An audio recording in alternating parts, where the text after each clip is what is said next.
चढ़े न दूजा, ये वो चोला है कि जिसमें रंग चढ़े ना दूजा।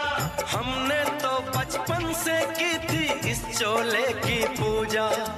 कल तक जो चिंगारी थी वो आज बनी है शोला।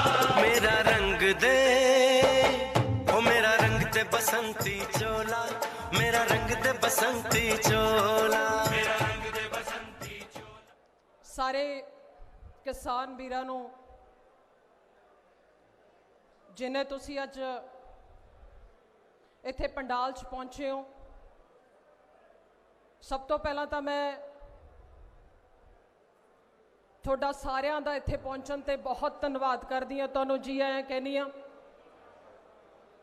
ਸੋ ਸਾਡੇ ਵਿਚਕਾਰ ਜਿਨ੍ਹਾਂ ਦਾ ਅਸੀਂ बड़ी बेसब्री दे नाल इंतज़ार कर रहे सी, जिन्हां दी उड़ीक बड़ी बेसब्री दे नाल असी सारे कर रहे हैं, वो साडे विचकार पहुंच चुके ने। यानी कि साडे बहुत ही सत्कारयोग साडे नैशनल कन्वीनर अरविंद केजरीवाल जी, मुख्यमंत्री दिल्ली तो 2 मिनट साडे कोल आ रहे ने। 2 मिनट दे विच सो अज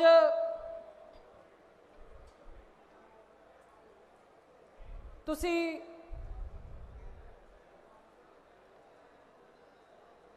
बड़ी गिनती दे विच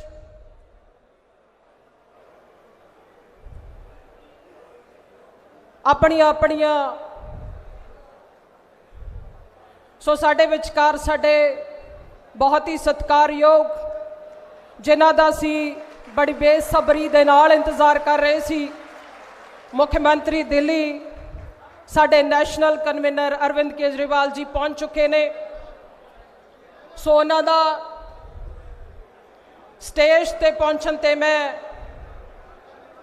स्वागत कर दी, उन्हां दा धन्नवाद कर दिया।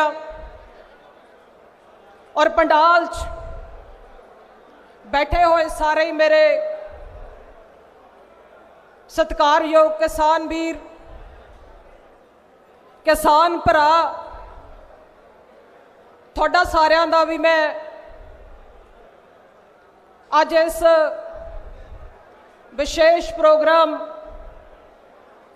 किसानां दे नाल खास गलबात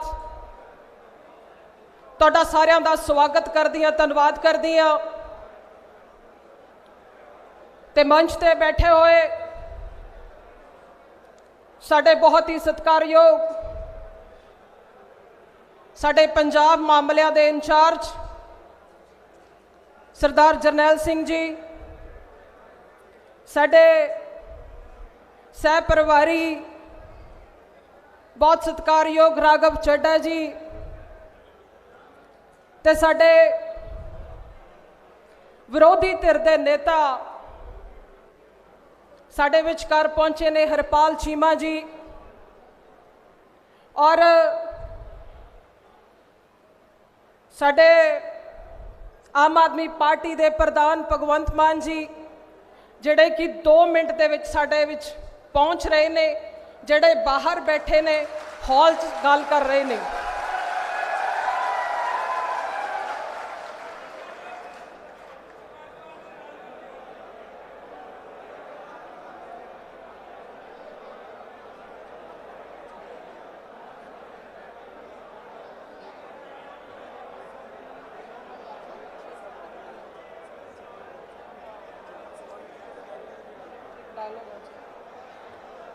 और मेरे सज्जे हाथ बैठे हुए बहुत ही सत्कारयोग MLA बुढलाडा बुधराम जी बैठे ने, MLA जयकिशन रोड़ी जी, MLA सुनाम अमन अरोड़ा जी, MLA बरनाला गुरमीत हेयर जी, और ਸਾਡੇ ਮਾਨ ਸਾਹਿਬ, ਸਾਡੇ ਪੰਜਾਬ ਪ੍ਰਧਾਨ ਭਗਵੰਤ ਮਾਨ ਜੀ ਸਾਡੇ ਵਿਚਕਾਰ ਪਹੁੰਚ ਚੁੱਕੇ ਨੇ। ਮੈਂਬਰ ਪਾਰਲੀਮੈਂਟ ਸੰਗਰੂਰ, ਉਹਨਾਂ ਦਾ ਵੀ ਇੱਥੇ ਪਹੁੰਚਣ ਤੇ ਮੈਂ ਬਹੁਤ ਸਵਾਗਤ ਕਰਦੀ ਹਾਂ। ਔਰ ਮਨਜੀਤ ਬਿਲਾਸਪੁਰ ਜੀ ਐਮਐਲਏ ਸਾਹਿਬਾਨ, ਕੁਲਵੰਤ ਪੰਡੋਰੀ ਜੀ ਸੱਜੇ ਹੱਥ ਬੈਠੇ ਹੋਏ, ਔਰ ਸਾਰੇ ਦੇ ਸਾਰੇ ਹਲਕਾ ਇੰਚਾਰਜ ਜਿੰਨੇ ਅੱਜ ਇਸ ਸਮਾਗਮ ਦੇ ਵਿੱਚ ਪਹੁੰਚੇ ਨੇ, ਸੋ ਮੈਂ ਸਾਰਿਆਂ ਦਾ ਬਹੁਤ ਸਵਾਗਤ ਕਰਦੀ ਹਾਂ।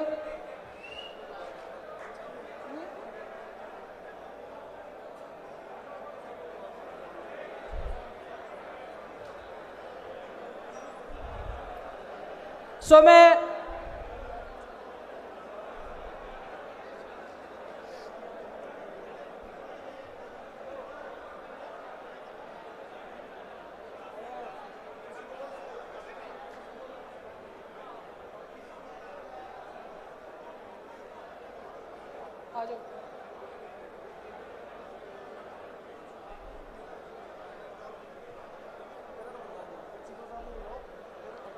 ਸੋ ਇਸ ਤੋਂ ਪਹਿਲਾਂ ਕਿ ਆਪਾਂ ਇਸ ਪ੍ਰੋਗਰਾਮ ਦੀ ਸ਼ੁਰੂਆਤ ਨੂੰ ਅੱਗੇ ਵਧਾਈਏ ਤੇ ਮੈਂ ਸਾਡੇ ਬਹੁਤ ਹੀ ਸਤਿਕਾਰਯੋਗ ਐਮਐਲਏ ਬੁੱਧਰਾਮ ਜੀ, ਉਹਨਾਂ ਨੂੰ ਬੇਨਤੀ ਕਰੂੰਗੀ ਕਿ 2 ਮਿੰਟ ਆ ਕੇ ਉਹ ਤੁਹਾਡੇ ਸਾਰਿਆਂ ਨਾਲ ਗੱਲਬਾਤ ਕਰਨ। ਐਮਐਲਏ ਬੁੱਧਰਾਮ ਜੀ।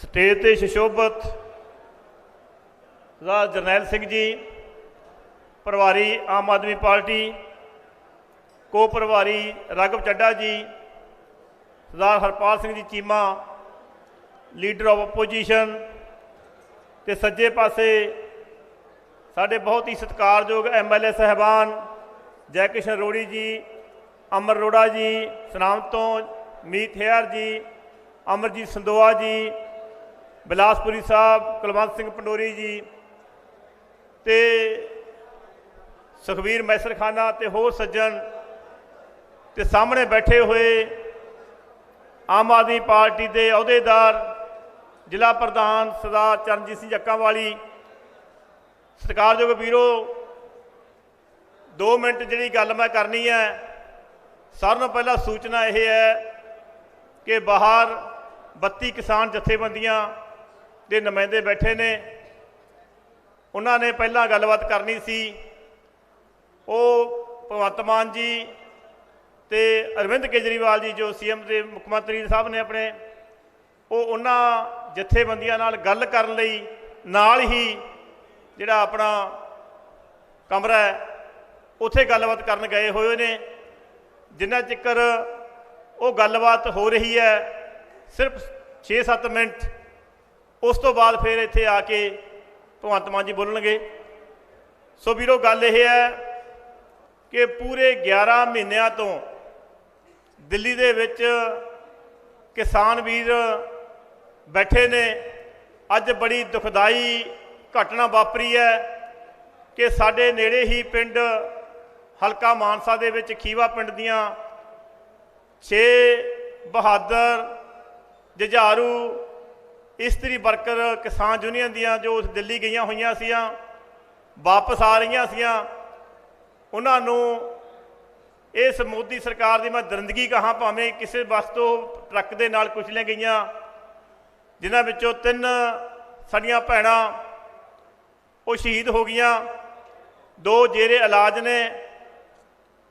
ਉਸ ਤੋਂ ਬਾਅਦ ਕਿ ਮੇਰੇ, ਕਿਉਂਕਿ ਕੇਜਰੀਵਾਲ ਸਾਹਿਬ ਸਟੇਜ ਤੇ ਆਉਣਗੇ, ਭਗਵੰਤ ਮਾਨ ਜੀ ਸਟੇਜ ਤੇ ਆਉਣਗੇ, ਆਪਾਂ ਸਾਰਿਆਂ ਨੇ ਸ਼ਰਧਾ ਦੇ ਫੁੱਲ ਉਹਨਾਂ ਨੂੰ ਭੇਂਟ ਕਰਾਂਗੇ। ਆਪਾਂ 2 ਮਿੰਟ ਤਾਂ ਜੋ ਜਿੰਨੇ ਚਿਰ ਨਹੀਂ ਆਉਂਦੇ, ਆਪਾਂ ਜਿਹੜੀ ਕਿ ਮੈਂ ਗੱਲ ਕਰਨੀ ਚਾਹੁੰਦਾ ਕਿ 11 ਮਹੀਨਿਆਂ ਤੋਂ ਜਿਹੜੇ ਕਿਸਾਨ ਨੇ ਉਹ ਮੋਦੀ ਸਰਕਾਰ ਦੀ ਕਰੂਰਤਾ ਦੇ ਖਿਲਾਫ ਦਿੱਲੀ ਦੇ ਬਾਰਡਰਾਂ 'ਤੇ ਬੈਠੇ ਨੇ। ਅਗਲੇ 26 ਜਨਵਰੀ ਨੂੰ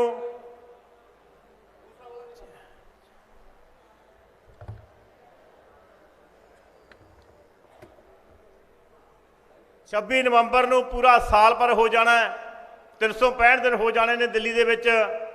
ਭਾਵੇਂ ਅੰਦੋਲਨ ਜਿਹੜਾ ਹੈਗਾ ਉਹ 400 ਦਿਨਾਂ ਤੋਂ ਵੱਧ ਟੱਪ ਚੁੱਕਿਆ ਹੈ। सो एडी भैड़ी सरकार ਆਪਾਂ 70-72 ਸਾਲ ਦੇ ਭਾਰਤ ਦੇ ਆਜ਼ਾਦੀ ਦੇ ਇਤਿਹਾਸ ਦੇ ਵਿੱਚ ਕਦੇ ਨਹੀਂ ਦੇਖੀ। ਅਸੀਂ ਅੰਗਰੇਜ਼ਾਂ ਦੇ ਖਿਲਾਫ ਸਰਦਾਰ ਭਗਤ ਸਿੰਘ, ਕਰਤਾਰ ਸਿੰਘ ਸਰਾਭਾ ਸਾਡੇ ਵੀਰ ਜਿਹਨੇ ਜੁਝਾਰੂ ਸਾਥੀ ਸੀ, ਆਜ਼ਾਦੀ ਦੇ ਸੰਗਰਾਮੀਏ, ਉਹਨਾਂ ਨੇ ਜਾਨਾਂ ਦਿੱਤੀਆਂ। ਪਰੰਤੂ ਮੈਂ ਸਮਝਦਾ ਕਿ ਉਹ ਬਗਾਨੇ ਸੀ। ਜੇ ਉਹ ਸਾਡੇ ਤਸ਼ੱਦਦ ਕਰਦੇ, ਸ਼ਹੀਦ ਕਰਦੇ ਸੀ, ਫਾਂਸੀਆਂ ਦਿੰਦੇ ਸੀ, ਸਾਨੂੰ ਪਤਾ ਸੀ ਕਿ ਸਾਡੇ ਦੁਸ਼ਮਣ ਨੇ, ਬਾਹਰਲੇ ਨੇ। परंतु यह कदे नहीं सोचा सी कि उस आज़ादी के संग्राम दे विच जिन्हां ने कुर्बानियां कीतियां, उस आज़ादी संग्राम दे विच जिन्हां ने फांसी के रस्से चूमे, उन्होंने कदे भी ये आस नहीं कि साडे अपने ही देश के बशिंदे ये मोदी वर्गे साडे ते इन्ने जालम तरीके दे नाल साडे नाल व्यवहार करनगे। अज वो किसान तपदियां धुप्पां दे विच ते सर्दी दे विच -2 डिग्री ते 3 डिग्री दे विच ਅੱਜ जिस तरह सिढ़ ਦੇ ਨਾਲ ਉਹ ਦਿੱਲੀ ਦੇ ਬਾਰਡਰਾਂ 'ਤੇ ਬੈਠੇ ਨੇ, ਅਸੀਂ ਸਲਾਮ ਕਰਦੇ ਹਾਂ ਉਹਦੇ ਜਜ਼ਬੇ ਨੂੰ, ਸਲਾਮ ਕਰਦੇ ਹਾਂ ਸਿढ़ ਨੂੰ, ਕਿਉਂਕਿ ਇਹਨਾਂ ਨੂੰ ਇਹ ਲੱਗਦਾ ਸੀ ਅੱਜ ਪੰਜਾਬ ਦੇ ਵਿੱਚ BSF ਨੇ ਅੱਧਾ ਪੰਜਾਬ ਲੁੱਟ ਲਿਆ, ਕਬਜ਼ਾ ਕਰ ਲਿਆ। 52,365 वर्ग किलोमीटर ਇਲਾਕਾ ਪੰਜਾਬ ਦਾ, ਪੂਰੇ 50 ਮੀਟਰ ਧੁਰ ਤੱਕ ਜਿਹੜੀ ਹੈਗੀ ਹੈ ਉਹ BSF आ सकती है। बार्डर का जोड़ा इलाका है वो 550 किलोमीटर का पैंदा है। जे 550 किलोमीटर नूं आपां 50 ना गुणा कर देंगे तो 27,500 के करीब वर्ग किलोमीटर का इलाका सीधा BSF के अधीन आ गया, जो कुल पंजाब के रकबे का अद्ध बनता है। सो जेकर अद्ध जिहड़ा हैगा वो सीधा मोदी सरकार की, अमित शाह की, उस जावड़ सरकार की कब्जे च आ जाता है, तो भला फिर आप किस तरह सुख मंगा सकते हैं। पंजाब ने बहुत हनेरियां झुलियां, भावें वो 75 की असी एमरजेंसी वेखी है, भावें 81 तो लैके 92-95 तक का वो खाड़कू लहर देखी है, जां उस तो बाद 84 दंगे देखे ने।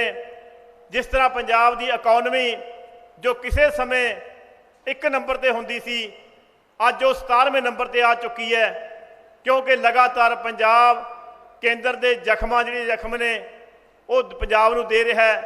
जख्मां दे किते मलम लाउण की कोशिश नहीं की केंद्र सरकार की, जिहड़ी दिल्ली सरकार जिहड़ी केंद्री सरकार है उसने। तो सानूं समझना चाहिए कि साडे नाल किहो जिहा व्यवहार हो रहा है। सो साथियों, अज वो पंजाब का हालत इन्नी है कि विधान सभा दे विच जदों बजट पेश होंदा है, बड़े शर्म की गल है कि वो पंजाब जिहड़ा 1 नंबर ते सी, जिथे सारे नालों वध रकबे विच अनाज उगाया जाता है, जिथों के लोग मेहनती ने, जिन्हां दे चप्पे चप्पे ते गुरु दियां बांगां दे नाल गुरु दियां बख्शिशां ने, अज वो पंजाब 3 लाख करोड़ का करजाई है। अज वो पंजाब दे विच ना चंगी सेहत सहूलतां ने, अज वो पंजाब दे विच ना चंगियां सिक्ख्या सहूलतां ने, ना दफ्तर ने, ना क्लर्क ने, ना मास्टर ने। यूनीवर्सिटी दे विच साढ़े 46 कालजां दे विचों 1875 पोस्टां विचों सिर्फ 375 भरियां ने, 1500 पोस्टां खाली पईयां ने। और इन्ना बुरा मतलब ये नहीं है कि पंजाब की आर्थिकता डाउन है। गल यह है कि पहला अकाली भाजपा ने तो हुण कांग्रेस ने बकायदा पंजाब नूं लुट्टिया, अपने निजी हित वास्ते लुट्टिया। भगवंत मान जी अक्सर कहते होंदे है कि सुखबीर बादल कहता मैं किसान हाँ, तो भगवंत मान जी कहते कि मैं पूछया भी तू किहो जिहा किसान है भाई दस मैनू, जिस दियां 200 बसां तो लैके 1400 बसां बन गईयां। तू किहो जिहा किसान है जिन्हें कैलीफोर्निया विच 1000 एकड़ के फार्म ने। तू किहो जिहा किसान है कि जिहदे इंडिया दे विच कोई इहो जिहा थां ही नहीं जिथे 5 स्टार होटल ना होण। जे तेरी किसानी इही जी हैगी है तो सानू भी दस दे, आम लोगों भी दस दे भी आ किसानों तुसीं आ कर लो जिहदे नाल इन्नियां बसां आ जाणगीआं। सो गल ये नहीं, मैं विधान सभा दे विच एक बारी क्वेश्चन हो रहा सी, इधरले पासे सुखबीर बादल बैठा सी, मजीठिया बैठा सी। लुट्टण का कारण की है कि पंजाब का जिहड़ा पैसा है, पंजाब की रेवन्यू है, आमदन है, वो तुहाडे आपां सारिਆਂ ਦਿੱਤੇ ਹੋਏ टैक्सां विच आउंदी है। इन्हां ने वो टैक्सां नूं बड़ी बेरहमनी नाल रोड़िया आपदे निजी हित वास्ते। एक बारी कोई सरपंच, मैं विधान सभा गल की ऑन रिकॉर्ड, एक बारी जो सरपंच बाग्या प्रकाश सिंह बादल कोले कहना जी मैनू 15 लाख रुपया दे दो ग्रांट, तो प्रकाश सिंह बादल उन्होंने कहना सरपंच मेरा दोस्त ही बुलाडे का रहने वाला है, कहता 15 लाख की आ चक 20 लाख अद्धे क ला दी। सो जो अद्धे क लगणगे इहदा मतलब तुसीं मुख मंत्री कही जांदा चौथा हिस्सा लाऊगा। सो इस करके पंजाब दा जिहड़ी रैवन्यू है, पंजाब की आमदन है, दोने हथी लुट्टी है। तो ये सारिया गल्लां नूं देखते हुए असी सारे पंजाबी लोग हुण समझ चुके हैं, जे कोई बचा सकता है तो वह तीजी धिर आम आदमी पार्टी बचा सकती है। इस तो बाद अगला जो स्टेज की कार्रवाई है भैन बलजिंदर कौर दी हथ। सो बहुत बहुत धन्यवाद। साडे विचकार साडे किसान विंग के इंचार्ज कुलतार संधवा जी वो भी साडे विचकार पहुँच चुके हैं, उन्हों का पहुँचण ते धन्यवाद, स्वागत करते हैं। सो इस तो पहला कि सारे प्रोग्राम नूं आपां अगे वधाईए, जिवें मेरे बोलण तो पहला इस मंच ते जिक्र होया कि बहुत दुखदाई खबर जिहड़ी अज सवेरे आई आ कि जिथे साडे किसान वीर लगातार बॉर्डरां ते बैठे 11 महीनों तो संघर्ष कर रहे आ, तो उन्हां दे विच साडियां किसान औरतां जिन्हां दी एक बहुत वड्डी शमूलीयत रही आ। ते अज सवेरे 3 औरतां जिहड़ियां कि टोटल 6 जिन्हां दे विचों 3 दी जान चली जाती आ, 3 औरतां अज उत्थे संघर्ष करदियां शहीद हो जांदियां ने। सो सब तो पहलां तां मेरी सारियां नूं बेनती है कि खड़े होकर 2 मिनट के लिए उन्हां दी आत्मा की शांति लिए आओ 2 मिनट के लिए मौन धार के आपां सारी अरदास करिए।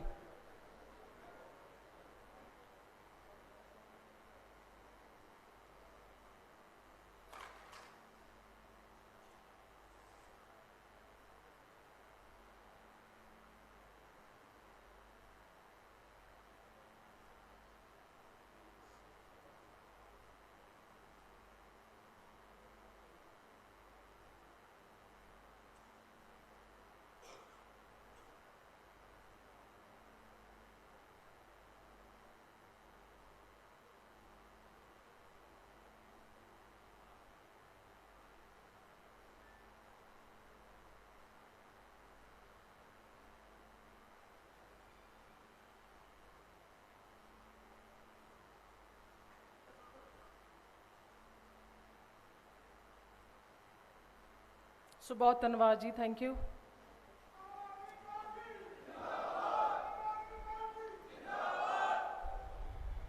इस तो बाद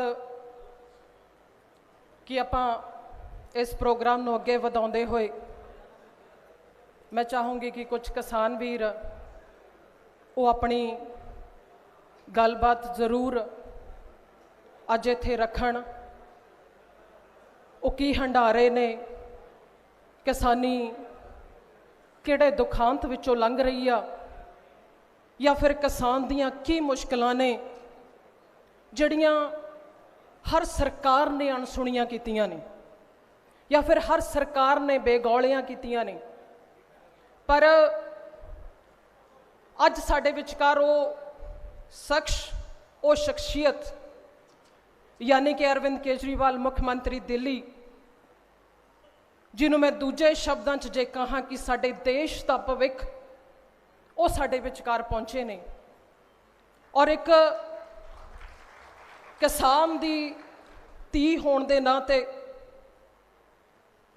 मैं अज इन्हां दा विशेष तौर पर धन्यवाद करदी हाँ कि जदों देश भर का किसान, पंजाब का किसान दिल्ली ते बॉर्डरां ते बैठा लगातार संघर्ष कर रहा सी, ਉਹ ਪੋ ਮਾਘ ਦੀਆਂ ਰਾਤਾਂ जेठ हाड़ ਦੀਆਂ ਧੁੱਪਾਂ ਦੇ ਵਿੱਚ उस सारे दे सारे आपदे ਤਿਉਹਾਰ जिन्हें अपने घर बार छड्ड के उस बार्डरां ते मनाए ने। और उस दुखदाई समय दे विच जे किसानां दी किसी ने बांह फड़ी तो इस गल का मान महसूस हुंदा कि वो आम आदमी पार्टी दे साडे लीडर अरविंद केजरीवाल जी ने, वो शख्स ने जिन्हां ने हर वो संभव कोशिश की, भावें वो किसानां दे नाल बॉर्डरां ते जाके धरनियां दे विच शमूलीयत की और हर तरह की सेवा मुहैया कराई, ਪੀਣ ਵਾਲੇ ਪਾਣੀ ਤੋਂ ਲੈ ਕੇ ਵਾਈਫਾਈ ਤੋਂ ਲੈ ਕੇ, ਤਾਂ ਕਿ ਜਿਹੜੀ ਉੱਥੇ ਗੱਲਬਾਤ ਹੁੰਦੀ ਆ ਉਹ ਵਾਪਸ ਪੰਜਾਬ ਤੱਕ ਪਹੁੰਚਦੀ ਰਹੇ।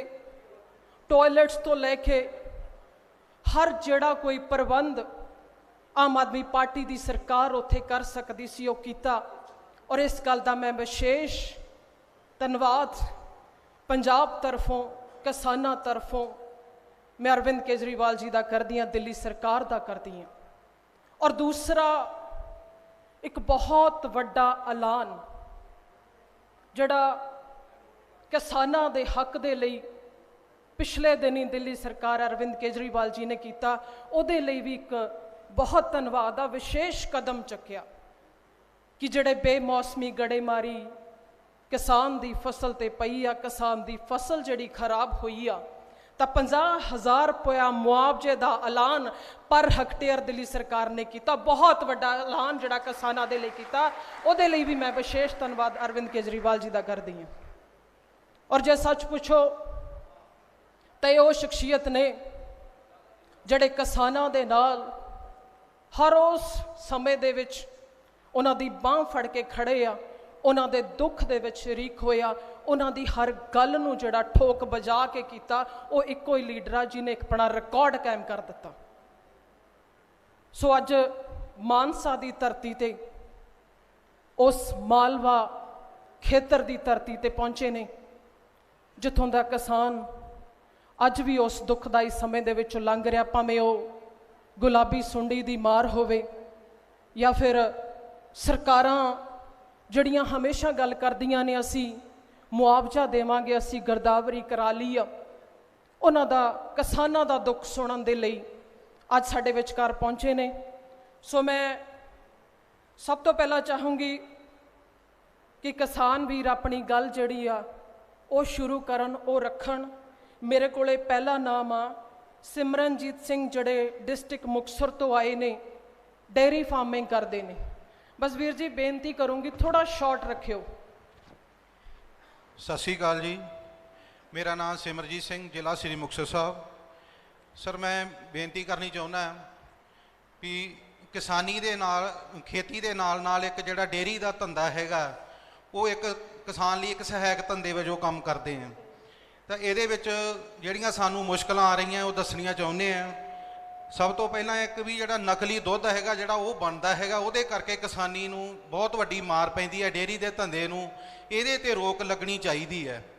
ਨੰਬਰ 2 ਜੀ, ਸਰਕਾਰੀ ਦੁੱਧ ਜਿਹੜੇ ਸੈਂਟਰ ਬਣਨੇ ਚਾਹੀਦੇ ਆ, ਕਲੈਕਟ ਸੈਂਟਰ ਬਣਨੇ ਚਾਹੀਦੇ ਆ, ਜਿਹਦੇ ਨਾਲ ਦੁੱਧ ਇਕੱਠਾ ਕਰਕੇ ਤੇ ਲੋਕਾਂ ਨੂੰ ਸਹੀ ਰੇਟ ਮਿਲ ਸਕੇ ਡੇਅਰੀ ਦੇ ਧੰਦੇ ਕਰਨ ਵਾਲਿਆਂ ਨੂੰ।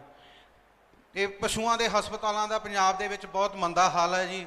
ਉਹ ਪਸ਼ੂਆਂ ਦੇ ਹਸਪਤਾਲਾਂ ਦੇ ਵਿੱਚ ਡਾਕਟਰ ਜਿਹੜੇ ਉਹ ਭਰਤੀ ਕੀਤੇ ਜਾਣ ਆਉਣ ਵਾਲੇ ਸਮੇਂ ਦੇ ਵਿੱਚ ਜੀ, ਤੇ ਉਹਦਾ ਜਿਹੜਾ ਹੈਗਾ ਵੀ ਪਸ਼ੂਆਂ ਦੀ ਜਿਹੜੀ ਨਸਲ ਦੇ ਸੁਧਾਰ ਵਾਸਤੇ ਚੰਗੇ ਸੀਮਨ ਲਿਆਂਦੇ ਜਾਣ, ਤੇ ਜਾਂ ਜਿਹਦੇ ਨਾਲ ਕਿਸਾਨੀ ਦਾ ਕੋਈ ਫਾਇਦਾ ਹੋ ਸਕੇ। ਤੇ ਇੱਕ ਹੈ ਜੀ ਪਸ਼ੂਆਂ ਦਾ ਜਿਹੜਾ ਬੀਮਾ ਆਉਣ ਵਾਲੇ ਸਮੇਂ ਦੇ ਵਿੱਚ ਇਹ ਵੀ ਲਾਜ਼ਮੀ ਹੋਣਾ ਚਾਹੀਦਾ ਹੈ। ਜਦੋਂ ਕਿਸੇ ਪਸ਼ੂ ਦਾ ਨੁਕਸਾਨ ਹੁੰਦਾ ਹੈ ਜੀ, ਤਾਂ ਉਹਦੇ ਨਾਲ ਉਹ ਬੀਮੇ ਦੇ ਰਾਹੀਂ ਉਹਦੀ ਪੂਰਤੀ ਹੋ ਸਕੇ। ਤੇ ਇੱਕ ਹੈ ਜੀ ਜਿਹੜੀ ਫੀਡ ਹੈ, ਉਹਦੇ ਮੁਕਾਬਲੇ ਦੇ ਵਿੱਚ ਦੁੱਧ ਦਾ ਰੇਟ ਹੈ ਜਿਹੜਾ, ਫੀਡ 35 ਰੁਪਏ ਮਿਲਦੀ ਹੈ ਜੀ, ਤੇ ਦੁੱਧ ਦਾ ਰੇਟ 25 ਰੁਪਏ ਹੈ। ਤਾਂ ਉਹਦੇ ਨਾਲ ਬਹੁਤ ਸ਼ੋਸ਼ਣ ਹੁੰਦਾ ਹੈਗਾ। ਉਹਦੇ ਵਿੱਚ ਦੁੱਧ ਦਾ ਜਿਹੜਾ ਰੇਟ ਹੈਗਾ ਉਹ ਸਹੀ ਮਿਲੇ, ਤੇ ਫੀਡ ਦਾ ਰੇਟ ਘੱਟ ਹੋਣਾ ਚਾਹੀਦਾ ਹੈਗਾ ਜੀ। ਇੱਕ ਹੈ ਜੀ, ਅਗਲਾ ਹੈਗਾ ਜੀ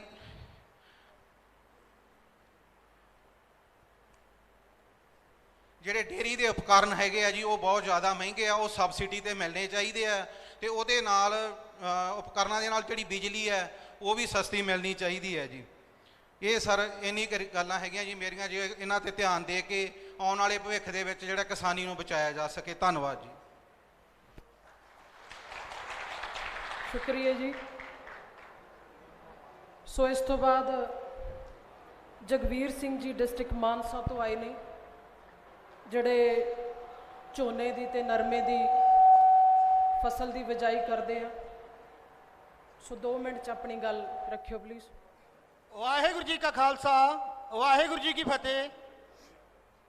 ਦਿੱਲੀ ਦੇ ਮੁੱਖ ਮੰਤਰੀ ਸ਼੍ਰੀ ਅਰਵਿੰਦ ਕੇਜਰੀਵਾਲ ਅਤੇ ਪੰਜਾਬ ਦੀ ਧੜਕਣ ਭਗਵੰਤ ਮਾਨ ਨੂੰ ਸਾਡੀ ਅੱਜ ਧਰਤੀ ਤੇ ਆਇਆਂ ਨੂੰ ਅਸੀਂ ਜੀ ਆਇਆਂ ਆਖਦੇ ਹਾਂ। ਅਤੇ ਸਾਰੇ ਹੀ ਪੰਡਾਲ ਵਿੱਚ ਜਿੰਨੇ ਵੀ ਸੱਜਣ ਬੈਠੇ ਨੇ, ਖਾਸ ਕਰ ਕਿਸਾਨ ਵੀਰ ਨੇ ਸਾਰਿਆਂ ਨੂੰ ਅਸੀਂ ਜੀ ਆਇਆਂ ਆਖਦੇ ਹਾਂ। ਸੋ ਸਾਨੂੰ ਅੱਜ ਕਿਸਾਨੀ ਦੇ ਮੁੱਦੇ ਤੇ ਬੋਲਣ ਦਾ ਟਾਈਮ ਦਿੱਤਾ ਗਿਆ ਹੈ। ਸੋ ਮੈਂ ਜਗਵੀਰ ਸਿੰਘ ਪਿੰਡ ਮਾਨਖੇੜਾ ਜ਼ਿਲ੍ਹਾ ਮਾਨਸਾ ਹਲਕਾ ਸਰਦੂਲਗੜ੍ਹ ਤੋਂ ਬਿਲੋਂਗ ਕਰਦਾ। ਫਿਲਹਾਲ ਤਾਂ ਅਸੀਂ ਇਸ ਵੇਲੇ ਟਿੱਕਰੀ ਬਾਰਡਰ ਦੇ 811 ਨੰਬਰ ਤੋਂ ਪਿੱਲਰ ਤੋਂ ਉੱਥੇ ਸਾਡਾ ਘਰ ਹੈ, ਅਸੀਂ ਉੱਥੋਂ ਹੀ ਬੋਲਦੇ ਹਾਂ। ਕਿਸੇ ਨੂੰ ਵੀ ਜਾ ਕੇ ਪੁੱਛ ਲਓ ਵੀ ਡੀਐਸਪੀ ਮਾਨਖੇੜੇ ਵਾਲਾ ਭਾਈ ਕਿੱਥੇ ਮਿਲੂ, ਕਹਿਣਗੇ ਟਿੱਕਰੀ ਬਾਰਡਰ ਤੇ ਮਿਲੂ। ਅੱਜ ਅਸੀਂ ਸ਼੍ਰੀ ਕੇਜਰੀਵਾਲ ਸਾਹਿਬ ਜੀ ਨਾਲ ਕੁਝ ਗੱਲਾਂ ਕਰਨੀਆਂ ਚਾਹੁੰਦੇ ਹਾਂ। ਉਹ ਤਾਂ ਇਹਨਾਂ ਦੇ ਬਿਆਨ ਬਹੁਤ ਸੁਣਦੇ ਹਾਂ YouTube ਰਾਹੀਂ, ਚੈਨਲਾਂ ਰਾਹੀਂ। ਬਾਕੀ ਰਹਿੰਦੀ ਕਸਰਤਾਂ ਸਾਡੇ ਵੀਰਾਂ ਨੇ, ਜਿਹੜੀਆਂ ਜਥੇਬੰਦੀਆਂ ਨੇ, ਉਹਨਾਂ ਨੇ ਮੁਲਾਕਾਤ 'ਚ ਹੁਣ ਗੱਲਬਾਤ ਇਹਨਾਂ ਨਾਲ ਕਰ ਹੀ ਲਈ ਹੋਊਗੀ। ਅਸੀਂ ਧੰਨਵਾਦ ਕਰਦੇ ਹਾਂ ਵੀ ਇਹਨਾਂ ਦਾ ਜੇ ਆਉਣ ਸਾਰ ਸਾਡੇ ਕਿਸਾਨ ਵੀਰਾਂ ਨੂੰ ਮਿਲੇ, ਜਥੇਬੰਦੀਆਂ ਨੂੰ ਮਿਲੇ। ਬਾਕੀ ਅਸੀਂ ਅੱਜ ਜਿਹੜੇ ਪੰਡਾਲ ਦੇ ਵਿੱਚ ਕਿਸਾਨ ਬੈਠੇ ਆ ਉਹਨਾਂ ਦੀ ਤਰਫੋਂ ਬੋਲ ਰਹੇ ਹਾਂ ਜੀ। ਭੈਣ ਜੀ ਕਹਿ ਰਹੇ ਸੀ ਵੀ ਥੋੜਾ ਜਿਹਾ ਘੱਟ ਟਾਈਮ, ਇਹ ਕਿਸਾਨੀ ਹੈ 2 ਮਿੰਟ ਜ਼ਿਆਦਾ ਲੈ ਜਾਣਗੇ, ਇਸ ਲਈ ਅਸੀਂ ਮਾਫੀ ਚਾਹੁੰਦੇ ਹਾਂ। ਸੋ ਜੀ ਹਾਂਜੀ, ਸੋ ਜੀ ਪਹਿਲੀ ਬੇਨਤੀ ਸਾਡੀ ਸਭ ਤੋਂ ਇਹ ਹੈ ਜੀ ਵੀ ਕਿਸਾਨੀ ਜਿਹੜੀ ਕਰਜ਼ੇ ਦੇ ਥੱਲੇ ਦੱਬੀ ਗਈ, ਖਾਸ ਕਰ ਪੰਜਾਬ ਦੀ ਕਿਸਾਨੀ ਕਰਜ਼ੇ ਦੇ ਥੱਲੇ ਕਿਉਂ ਦੱਬੀ ਗਈ?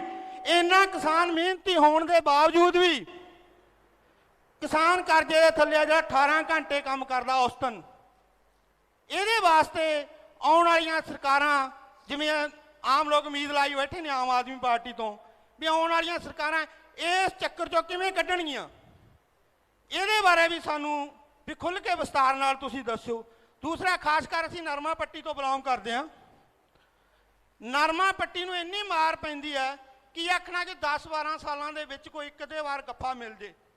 ਇਸ ਵਾਰ ਦਾ ਗੱਫਾ ਮਿਲਦੀ ਥਾਂ ਤੇ ਜਿਹੜਾ ਘਰੇ ਪਿਆ ਸੀ ਮਾੜਾ ਮੋਟਾ ਜੋ ਕਣਕ ਆਟਾ, ਉਹ ਵੀ ਖੋਹ ਲਿਆ ਗਿਆ।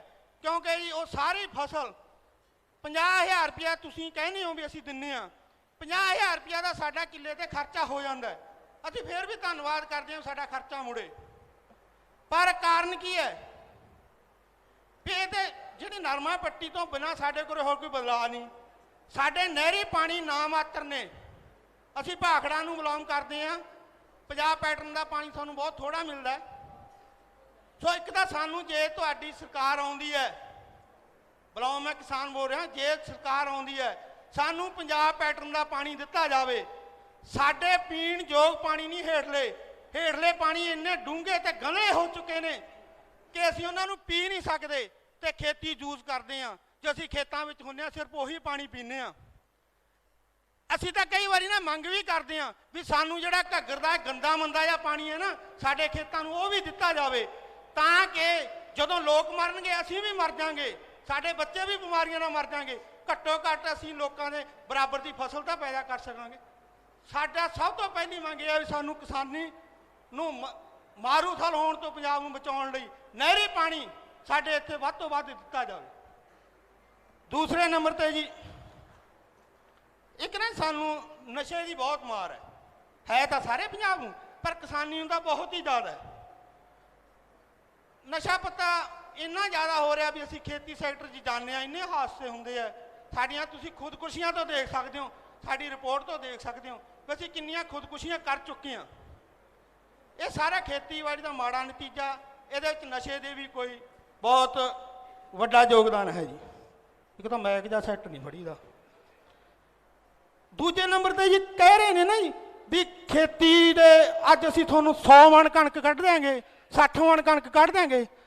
ਸਾਨੂੰ 100-60 ਮਣ ਕਣਕ ਦੀ ਲੋੜ ਨਹੀਂ। ਸਾਨੂੰ ਐ ਨਹੀਂ ਲੋੜ ਵੀ ਸਾਡੇ ਇੰਨੀ ਕਣਕ ਹੋਏ। ਸਾਨੂੰ ਬਚਤ ਕਿੰਨੀ ਹੈ? 50,000 ਰੁਪਈਆ ਲਾਉਣੇ ਆ, 55-52,000 ਦਾ ਅਸੀਂ ਮਰ ਕੇ ਝੋਨਾ ਕੱਢਦੇ ਹਾਂ। ਇਸ ਵੇਲੇ ਨਰਮਾ ਸਾਡੇ 0% ਹੁੰਦਾ। ਅਸੀਂ ਵੱਧ ਆਮਦਨਾਂ ਤੋਂ ਕੀ ਲੈਣਾ? ਉਦੋਂ ਬਾਅਦ ਸਾਡੇ ਖਰਚੇ ਵਧੀ ਜਾਂਦੇ ਨੇ, ਖਰਚੇ ਵਧੀ ਜਾਂਦੇ ਨੇ। ਕੁਛ ਇਹੋ ਜਿਹੀਆਂ ਪਾਲਿਸੀਆਂ ਹੋਣ ਵੀ ਖਰਚੇ ਘੱਟ ਹੋਵੇ, ਆਮਦਨ ਪਰਸੈਂਟਿੰਗ ਦੇ ਹਿਸਾਬ ਨਾਲ ਲੱਖ ਰੁਪਈਆ ਖਰਚ ਕਰਦੇ ਹਾਂ ਵੀ ਉਹਦੇ ਸਾਨੂੰ 5,000 ਰੁਪਈਆ ਬਚਦਾ। ਜੇ ਸਾਡਾ 10,000 ਰੁਪਈਆ ਲਾ ਕੇ 5,000 ਬਚ ਜਾਏ ਉਹ ਬਿਹਤਰ ਹੋਊਗਾ। ਉਸ ਤੋਂ ਬਾਅਦ ਜੀ ਜਿਹੜੀ ਮੇਨ ਮੰਗ ਹੈ, ਜਿਹੜੇ ਕਾਲੇ ਕਾਨੂੰਨ ਹੈ, ਐਡੀ ਸਾਡੀ ਸਿਰ ਤੇ ਮਾਰ ਪੈ ਗਈ ਸਾਡੇ। ਅਸੀਂ ਤਾਂ ਪਹਿਲਾਂ ਹੀ ਮਰੇ ਪਏ ਸੀ। ਰਹਿੰਦੇ ਗੁੰਦੇ ਕਾਲੇ ਕਾਨੂੰਨ ਨੇ ਸਾਡਾ ਜਮਾ ਪੱਠਾ ਹੀ ਬਿਠਾਤਾ। ਅਸੀਂ ਅੱਜ ਅਰਵਿੰਦ ਕੇਜਰੀਵਾਲ ਦੀ ਜ਼ੁਬਾਨੀ ਸੁਣਨਾ ਚਾਹੁੰਦੇ ਹਾਂ ਵੀ ਤੁਸੀਂ ਕੀ ਕਰ ਰਹੇ ਹੋ ਇਹਨਾਂ ਦੇ ਕਾਲੇ ਕਾਨੂੰਨਾਂ ਬਾਰੇ। ਸਾਡੀ ਤੁਸੀਂ ਕਿੱਥੋਂ ਕੁ ਤੱਕ ਮਦਦ ਕਰੋਗੇ? ਅਸੀਂ ਅੱਜ ਸਾਡੇ ਰੂਬਰੂ ਹੋ ਕੇ ਤੁਸੀਂ ਸਾਨੂੰ ਸਪਸ਼ਟ ਤੌਰ ਤੇ ਦੱਸੋ ਵੀ ਅਸੀਂ ਕੀ ਕਰਾਂਗੇ। ਦੂਸਰੇ ਨੰਬਰ ਤੇ ਜਿਹੜੇ ਕਣਕ ਝੋਨੇ ਦਾ ਸੀ, ਇਹ ਫਸਲੀ ਚੱਕਰ ਤੋਂ ਅਸੀਂ ਨਿਕਲ ਨਹੀਂ ਸਕਦੇ।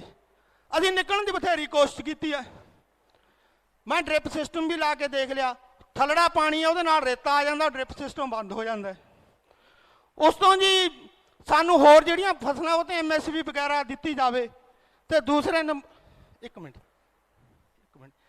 ਅਸੀਂ ਮਿਹਨਤ ਕਿਸਾਨ ਆ ਵੀ ਜਿਹੜੇ ਮੰਨ ਲਾ ਵੀ ਜਿਹੜੇ ਆਪਾਂ ਮੰਨ ਲਾ ਵੀ ਦਵਾਈਆਂ 'ਚ ਵਰਤੇ ਜਾਂਦੇ ਨੇ, ਜਿਵੇਂ ਕੋਧਰਾ, ਕੰਗਣੀ, ਗੁਟਕੀ, ਰਾਗੀ, ਅਸੀਂ ਇੱਧਰੋਂ ਵੀ ਮੁੜਨ ਦੀ ਕੋਸ਼ਿਸ਼ ਕਰਦੇ ਹਾਂ। ਇੱਕ ਅਸੀਂ ਸਵਾਮੀਨਾਥਨ ਰਿਪੋਰਟ ਲਾਗੂ ਕਰਨ ਦੀ ਵੀ, ਇੱਕ ਨਾ ਇਹ ਬੀਜ ਤੇ ਜੋ ਖਾਦ ਹੈ ਜਾਂ ਦਵਾਈਆਂ ਬਹੁਤ ਨਕਲੀ ਆ ਰਹੀਆਂ, ਇਹਨਾਂ ਨੇ ਵੀ ਸਾਨੂੰ ਬਾਹਰ ਕੱਤਿਆ।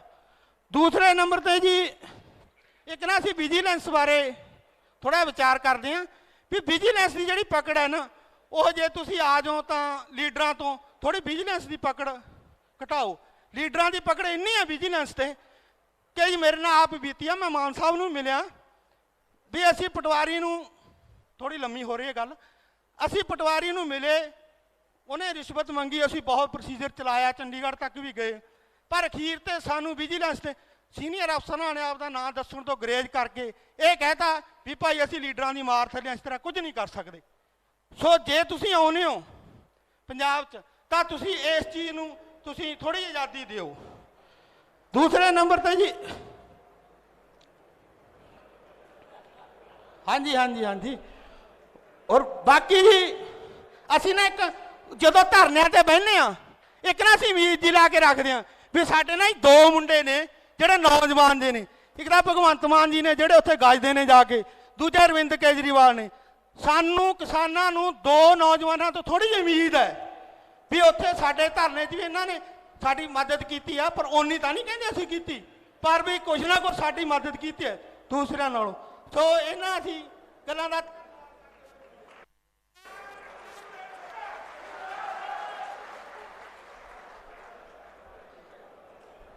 ਥੈਂਕ ਯੂ ਜੀ। ਬਿਲਕੁਲ ਸਰ, ਇਹਨਾਂ ਨੇ ਬਿਲਕੁਲ ਸਹੀ ਕਿਹਾ, ਕਿਉਂਕਿ ਬੇਸਿਕਲੀ ਜਿਹੜਾ ਦੇਖ ਰਹੇ ਹਾਂ ਕਿ ਇਸ ਹਾਸੀ ਦੇ ਪਿੱਛੇ ਕਿਸਾਨਾਂ ਦਾ ਦਰਦ ਆ, ਕਿਉਂਕਿ ਜਦੋਂ ਨਰਮਾ ਪੈਦਾ ਕਰਦੇ ਆ ਤਾਂ ਉਸ ਨਰਮੇ ਨੂੰ ਪੈਦਾ ਕਰਨ ਦੇ ਲਈ ਬਹੁਤ ਸਾਰਾ ਜਿਹੜਾ ਉਹ ਖਰਚ ਹੋ ਜਾਂਦਾ। ਔਰ ਇੱਕ ਹੋਰ ਵੱਡੀ ਸਮੱਸਿਆ ਮਾਲਵੇ ਦੀ ਕਿ ਜਿੱਥੇ ਹੇਠਲਾ ਪਾਣੀ ਬਹੁਤ ਗੰਦਲਿਆ ਹੋਇਆ, ਤਾਂ ਜਿਹੜੇ ਪਿੰਡ ਟੇਲਾਂ ਤੇ ਪੈ ਜਾਂਦੇ ਆ, ਜਿਹੜੇ ਖੇਤ ਟੇਲਾਂ ਤੇ ਪੈ ਜਾਂਦੇ ਆ, ਉਹਨਾਂ ਕੋਲ ਤਾਂ ਬਿਲਕੁਲ ਪਾਣੀ ਨਹੀਂ ਪਹੁੰਚਦਾ, ਜਿਹਦੇ ਕਰਕੇ ਫਸਲ ਪੂਰੀ ਖਤਮ ਹੋ ਜਾਂਦੀ ਹੈ। ਔਰ ਕਿੰਨਾ ਟਾਈਮ ਵੇਟ ਕਰਦੇ ਰਹਿੰਦੇ ਆ, ਸਰਕਾਰ ਦੇ ਅਧਿਕਾਰੀਆਂ ਨੂੰ ਫੋਨ ਕਰਦੇ ਰਹਿੰਦੇ ਆ, ਪਾਣੀ ਛਡਾ ਦਿਓ, ਪਰ ਬਹੁਤ ਬੁਰਾ ਹਾਲ ਆ ਜੀ। ਸੋ ਇਸ ਤੋਂ ਬਾਅਦ ਮੈਂ ਬੇਨਤੀ ਕਰੂੰਗੀ ਗੁਰਲਾਲ ਸਿੰਘ ਜੀ ਡਿਸਟ੍ਰਿਕਟ ਬਠਿੰਡਾ ਤੋਂ, ਜਿਹੜੇ ਪਰਾੜੀ ਨਾਲ ਸੰਬੰਧਿਤ ਆਪਣੀ ਗੱਲਬਾਤ ਰੱਖਣਗੇ। ਗੁਰਲਾਲ ਸਿੰਘ ਜੀ। ਬੇਹੱਦ ਇਮਾਨਦਾਰ ਦਿੱਲੀ ਦੇ ਮੁੱਖ ਮੰਤਰੀ ਸ਼੍ਰੀ ਅਰਵਿੰਦ ਕੇਜਰੀਵਾਲ ਜੀ, ਪੰਜਾਬ ਦੇ ਪ੍ਰਧਾਨ ਸਰਦਾਰ ਭਗਵੰਤ ਸਿੰਘ ਜੀ ਮਾਨ, ਵਿਰੋਧੀ ਧਿਰ ਦੇ ਨੇਤਾ ਸਰਦਾਰ ਹਰਪਾਲ ਸਿੰਘ ਜੀ ਚੀਮਾ, ਕਿਸਾਨ ਵਿੰਗ ਦੇ ਆਗੂ ਸਰਦਾਰ ਕੁਲਤਾਰ ਸਿੰਘ ਜੀ ਸੰਧਮਾ, ਪ੍ਰੋਫੈਸਰ ਬਲਜਿੰਦਰ ਕੌਰ, ਸਮੁੱਚੀ ਆਮ ਆਦਮੀ ਪਾਰਟੀ ਦੀ ਟੀਮ ਦਾ ਮਾਨਸਾ ਪਹੁੰਚਣ ਤੇ ਸਭ ਤੋਂ ਪਹਿਲਾਂ ਅਸੀਂ ਦਿਲੋਂ ਸਵਾਗਤ ਕਰਦੇ ਹਾਂ, ਜੀ ਆਇਆਂ ਆਖਦੇ ਹਾਂ ਜੀ। ਮੇਰਾ ਟੌਪਿਕ ਹੈ ਪਰਾਲੀ ਬਾਰੇ ਕਿ ਜੋ ਕਿਸਾਨ ਹੈ, ਇਹ ਮੰਨਿਆ ਜਾਂਦਾ ਵੀ ਕਿਸਾਨ ਬਹੁਤੇ ਅਨਪੜ੍ਹ ਹੁੰਦੇ ਨੇ, ਪਰ ਅੱਜ ਕਿਸਾਨ ਪੜ੍ਹ ਚੁੱਕੇ ਨੇ। ਪਰਾਲੀ ਕਿਸਾਨ ਵੀ ਜਲਾਉਣੀ ਨਹੀਂ ਚਾਹੁੰਦੇ, ਕਿਉਂਕਿ ਪਰਾਲੀ ਜਲਾਉਣ ਦੇ ਨਾਲ ਜੋ ਉਹਦੇ ਵਿੱਚੋਂ ਗੰਦੀਆਂ ਗੈਸਾਂ, ਭਿਆਨਕ ਗੈਸਾਂ ਨਿਕਲਦੀਆਂ ਨੇ, ਵਾਤਾਵਰਨ ਪ੍ਰਦੂਸ਼ਿਤ ਹੁੰਦਾ ਹੈ। ਉਹਦੇ ਨਾਲ ਕਿਸਾਨ ਵੀ ਇਨਸਾਨ ਨੇ, ਉਹਨਾਂ ਦੇ ਵੀ ਬੱਚੇ ਨੇ, ਉਹਨਾਂ ਦਾ ਪਰਿਵਾਰ ਵੀ ਹੈ। ਸਭ ਤੋਂ ਪਹਿਲੀ ਤਕਲੀਫ ਹੈ ਜਿਹੜੀ ਪਰਾਲੀ ਜਲਣ ਦੇ ਨਾਲ ਉਹ ਕਿਸਾਨ ਨੂੰ ਮਿਲਦੀ ਹੈ, ਪਰ ਪਰਾਲੀ ਜਲਾਉਣਾ ਕਿਸਾਨ ਦੀ ਮਜਬੂਰੀ ਹੈ। ਸਰ ਕੇਜਰੀਵਾਲ ਜੀ, ਆਪ ਜੀ ਨੇ ਕੰਮ ਤਾਂ ਦਿੱਲੀ ਦੇ ਵਿੱਚ ਜਦੋਂ ਤੋਂ ਪਾਵਰ ਵਿੱਚ ਆਏ ਹੋ, ਕਿਉਂਕਿ ਮੈਂ ਦਿੱਲੀ ਕਈ ਵਾਰੀ ਗਿਆ, ਬਹੁਤ ਜ਼ਿਆਦਾ ਕੀਤੇ ਨੇ, ਬਹੁਤ ਵਧੀਆ, ਜਿਵੇਂ ਹੈਲਥ ਦੇ ਵਿੱਚ, ਐਜੂਕੇਸ਼ਨ ਦੇ ਵਿੱਚ, ਪਰ ਇੱਕ ਸ਼ਲਾਘਾਯੋਗ ਕੰਮ ਜੋ ਕੀਤਾ ਹੈ ਉਹ ਪਰਾਲੀ ਦੇ ਸੰਬੰਧ ਵਿੱਚ ਜੋ ਘੋਲ ਤਿਆਰ ਕੀਤਾ ਹੈ, ਉਹ ਘੋਲ ਦਾ ਛਿੜਕਾਅ ਕਰਕੇ ਜਿਹੜੀ ਪਰਾਲੀ ਹੈ ਉਹ ਖਾਦ ਦੇ ਵਿੱਚ ਤਬਦੀਲ ਹੋ ਜਾਂਦੀ ਹੈ, ਜਿਹਦੇ ਨਾਲ ਜ਼ਮੀਨ ਦੀ ਉਪਜਾਊ ਸ਼ਕਤੀ ਵੀ ਵੱਧਦੀ ਹੈ ਤੇ ਵਾਤਾਵਰਨ ਵੀ ਬਚਿਆ ਰਹਿੰਦਾ ਪ੍ਰਦੂਸ਼ਣ ਤੋਂ। ਤੇ ਜਦੋਂ ਵਾਤਾਵਰਨ ਉਹਦੇ ਨਾਲ ਬਚਿਆ ਤਾਂ ਉਹਦੇ ਨਾਲ ਸਰੀਰ ਵੀ ਤੰਦਰੁਸਤ ਰਹੇਗਾ। ਜਦੋਂ ਵਾਤਾਵਰਨ ਠੀਕ ਹੋਵੇਗਾ ਤਾਂ ਸਰੀਰ ਵੀ ਤੰਦਰੁਸਤ ਹੋਵੇਗਾ। ਜਦੋਂ ਮਨੁੱਖ ਦਾ ਸਰੀਰ ਤੰਦਰੁਸਤ ਹੋਵੇਗਾ, ਉਹਦੀ ਪੌਕਟ ਹੈ ਜਿਹੜੀ ਜੇਬ ਆ ਉਹ ਵੀ ਮਜ਼ਬੂਤ ਹੁੰਦੀ ਹੈ, ਕਿਉਂਕਿ ਰੋਗਾਂ ਤੇ ਅੱਜ ਪੰਜਾਬ ਦੇ ਵਿੱਚ ਸਭ ਤੋਂ ਜ਼ਿਆਦਾ ਪੈਸਾ ਜਾਂ ਤੇ ਸਿਹਤ ਤੇ ਲੱਗਦਾ ਲੋਕਾਂ ਦਾ, ਜਾਂ ਐਜੂਕੇਸ਼ਨ ਤੇ ਲੱਗਦਾ ਬੱਚਿਆਂ ਦੀ ਪੜ੍ਹਾਈ ਤੇ। ਸੋ ਇਸ ਕਰਕੇ ਆਪ ਜੀ ਨੇ ਬਹੁਤ ਸ਼ਲਾਘਾਯੋਗ ਕੰਮ ਕੀਤਾ ਹੈ ਇਸ ਘੋਲ ਨੂੰ ਤਿਆਰ ਕਰਨ ਦੇ ਲਈ, ਆਪਦੀ ਅਗਵਾਈ ਦੇ ਵਿੱਚ ਤਿਆਰ ਹੋਇਆ। ਸੋ ਮੈਂ ਇਹੀ ਬੇਨਤੀ ਕਰਦਾ ਕਿ ਇਹ ਘੋਲ ਜੋ ਆਪ ਜੀ ਦੀ ਸਰਕਾਰ ਦੁਆਰਾ, ਇਮਾਨਦਾਰ ਸਰਕਾਰ ਦੁਆਰਾ ਦਿੱਲੀ ਦੇ ਵਿੱਚ ਤਿਆਰ ਕਰਵਾਇਆ ਮਿਹਨਤ ਕਰਕੇ, ਇਹ ਘੋਲ ਪੰਜਾਬ ਦੇ ਕਿਸਾਨਾਂ ਤੱਕ ਹਲਕਾ ਇੰਚਾਰਜਾਂ ਦੁਆਰਾ, ਬਲਾਕ ਪ੍ਰਧਾਨਾਂ ਦੁਆਰਾ, ਸਰਕਲ ਪ੍ਰਧਾਨਾਂ ਦੁਆਰਾ, ਆਮ ਆਦਮੀ ਪਾਰਟੀ ਦੇ ਵਲੰਟੀਅਰਾਂ ਦੁਆਰਾ ਹਰ ਇੱਕ ਕਿਸਾਨ ਤੱਕ ਪਹੁੰਚਣਾ ਚਾਹੀਦਾ ਹੈ। ਸੋ ਆਪ ਜੀ ਦਾ ਬਹੁਤ ਬਹੁਤ ਧੰਨਵਾਦ। ਥੈਂਕ ਯੂ ਜੀ। ਸੋ ਇਸ ਤੋਂ ਬਾਅਦ ਮੈਂ ਬੇਨਤੀ ਕਰੂੰਗੀ ਗੁਰਤੇਜ ਸਿੰਘ ਡਿਸਟ੍ਰਿਕਟ ਬਰਨਾਲਾ, ਜਿਹੜੇ ਗੱਲਬਾਤ ਕਰਨਗੇ ਮੁਆਵਜ਼ੇ ਨੂੰ ਲੈ ਕੇ। ਗੁਰਤੇਜ ਸਿੰਘ ਜੀ। ਸਤਿ ਸ਼੍ਰੀ ਅਕਾਲ ਜੀ। ਮੈਂ ਗੁਰਤੇਜ ਸਿੰਘ ਡਿਸਟ੍ਰਿਕਟ ਬਰਨਾਲਾ ਜੀ, ਹਲਕਾ ਭਦੌੜ ਤੋਂ ਬਿਲੋਂਗ ਕਰਦਾ ਜੀ। ਅੱਜ ਮੈਂ ਕੁਝ ਕਹਾਣੀ 1-2 ਮਿੰਟ ਮੈਂ ਲਊਂਗਾ ਜੀ। ਮੈਨੂੰ ਵੀਰ ਜੀ ਨੇ ਕਹਿਤਾ ਸੀ ਵੀ ਅੱਧਾ ਮਿੰਟ ਲਿਓ, ਪਰ ਮੈਨੂੰ ਕਹਾਣੀ ਮੈਂ ਸੁਣਾਉਣੀ ਆ ਆਪਣੇ ਘਰ ਦੀ, ਕਿਉਂਕਿ ਮੁਆਵਜ਼ਾ ਕਹਿਣਾ ਸੌਖਾ ਪਰ ਪੰਜਾਬ ਸਰਕਾਰ ਵੱਲੋਂ ਇਹ ਮਿਲਦਾ ਬੜਾ ਔਖਾ। ਪਿਛਲੇ ਸਾਲ ਸਾਡੇ ਪਿੰਡ ਵੀ ਗੜੇਮਾਰੀ ਹੋਈ ਤੇ ਮੇਰੇ ਕੋਲ 5 ਕਿੱਲੇ ਠੇਕੇ ਤੇ ਸੀ। ਉਸ ਗੜੇਮਾਰੀ ਦੇ ਵਿੱਚ ਜਿਹੜੇ ਕਿੱਲੇ 'ਚੋਂ ਅਸੀਂ 80 ਗੱਟੇ ਭਰਦੇ ਸੀ, 7-7 8-8 ਗੱਟੇ ਇੱਕ ਕਿੱਲੇ ਦੇ ਵਿੱਚੋਂ ਭਰੇ। ਤੇ ਰਾਤ ਨੂੰ ਗੜੇਮਾਰੀ ਹੋਈ। ਜਦੋਂ ਸਵੇਰੇ ਮੈਂ ਪਿਤਾ ਜੀ ਨਾਲ ਖੇਤ ਗਿਆ ਤਾਂ ਮੈਨੂੰ ਮੇਰੇ ਬਾਪੂ ਨੂੰ ਉੱਥੋਂ ਫੜ ਕੇ ਲਿਆਉਣਾ ਪਿਆ। ਜੇ ਕਿਤੇ ਮੇਰਾ ਬਾਪੂ ਤੜਕੇ ਕੱਲਾ ਖੇਤ ਚਲਾ ਜਾਂਦਾ ਤਾਂ ਮੈਨੂੰ ਪਤਾ ਹੈ ਵੀ ਮੇਰੇ ਪਿਓ ਦਾ ਛਾਇਆ ਮੇਰੇ ਉੱਪਰ ਅੱਜ ਨਹੀਂ ਹੋਣਾ ਸੀ। ਇੰਨਾ ਕਿ ਜ਼ਿਆਦਾ ਔਖਾ ਸਾਨੂੰ ਮੁਆਵਜ਼ਾ ਇੱਥੇ ਮਿਲਦਾ ਹੈ। ਸਭ ਜਾਣਦੇ ਆ ਕਿ ਇੱਕ ਕਿੱਲੇ ਦੇ ਉੱਪਰ ਖਰਚ ਹੈ ਜਿਹੜਾ 70 ਤੋਂ ਲੈ ਕੇ 80 ਹਜ਼ਾਰ ਰੁਪਈਆ ਹੈ।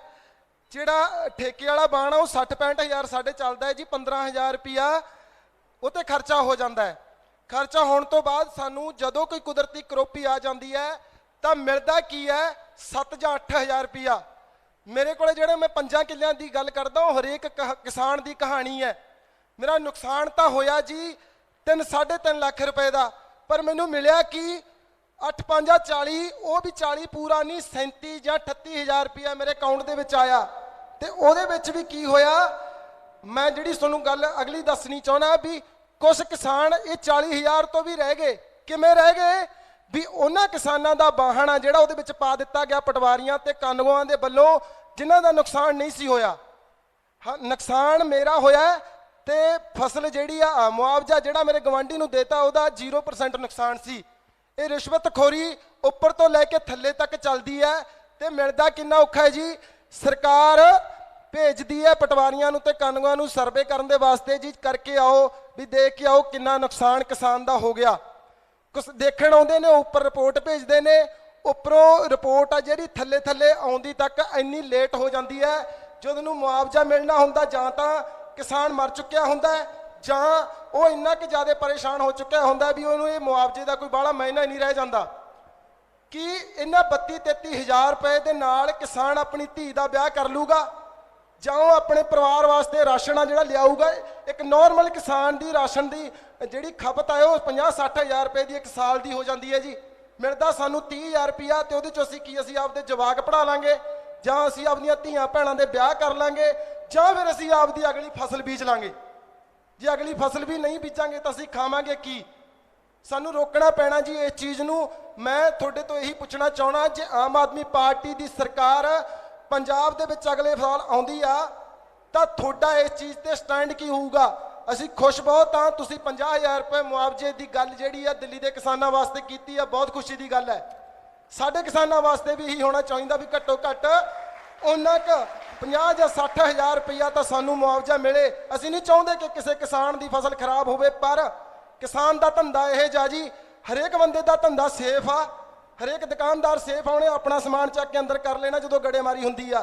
ਕਾਰੋਬਾਰੀ ਨੇ ਆਪਣੀ ਫੈਕਟਰੀ ਨੂੰ ਢੱਕ ਲੈਣਾ ਜੋ ਢੱਕੀ ਹੁੰਦੀਆਂ ਨੇ, ਪਰ ਕਿਸਾਨ ਕੋਲੇ ਜਿਹੜੀ ਫਸਲ ਹੁੰਦੀ ਆ ਜੀ ਉਹ ਹਮੇਸ਼ਾ ਖੁੱਲੇ ਅਸਮਾਨ ਦੇ ਥੱਲੇ ਹੁੰਦੀ ਆ, ਤੇ ਇਦੋਂ ਵੱਡਾ ਰਿਸਕ ਆ ਜਿਹੜਾ ਉਹ ਕਿਸੇ ਦਾ ਨਹੀਂ ਹੁੰਦਾ ਜਿੱਡਾ ਕਿਸਾਨਾਂ ਦਾ ਹੁੰਦਾ। ਬੇਨਤੀ ਆ ਜੀ ਸਾਨੂੰ ਅੱਜ ਇਹ ਦੱਸ ਕੇ ਜਾਇਓ ਵੀ ਆਮ ਆਦਮੀ ਪਾਰਟੀ ਦਾ ਸਟੈਂਡ ਕੀ ਹੈ ਜੀ ਮੁਆਵਜ਼ੇ ਤੇ। ਥੈਂਕ ਯੂ ਜੀ। ਬਿਲਕੁਲ ਸਰ, ਸਰਕਾਰ ਸਿਰਫ ਪੰਜਾਬ ਸਰਕਾਰ 8000 ਦੀ ਗੱਲ ਕਰਦੀ ਹੈ ਔਰ 1 ਏਕੜ ਤੇ ਜਿਹੜਾ ਕਿਸਾਨ ਦਾ ਖਰਚਾ ਦੈਟ ਇਜ਼ ਨੀਅਰ ਅਬਾਊਟ ਕਿ 50000 ਤੋਂ 60000, ਮੇਰੇ ਵੀਰ ਨੇ 70000 ਤੱਕ ਗੱਲ ਕੀਤੀ ਹੈ ਕਿ ਆ ਜਾਂਦਾ ਆ, ਔਰ ਜਿਹਦੇ 'ਚ ਨਾ ਉਹ ਆਪਣੀਆਂ ਕੁੜੀਆਂ ਦੇ ਵਿਆਹ ਕਰ ਸਕਦਾ ਆ ਔਰ ਵੇਟ ਕਰਦਾ कि सरकार कदों मुआवजा देती है।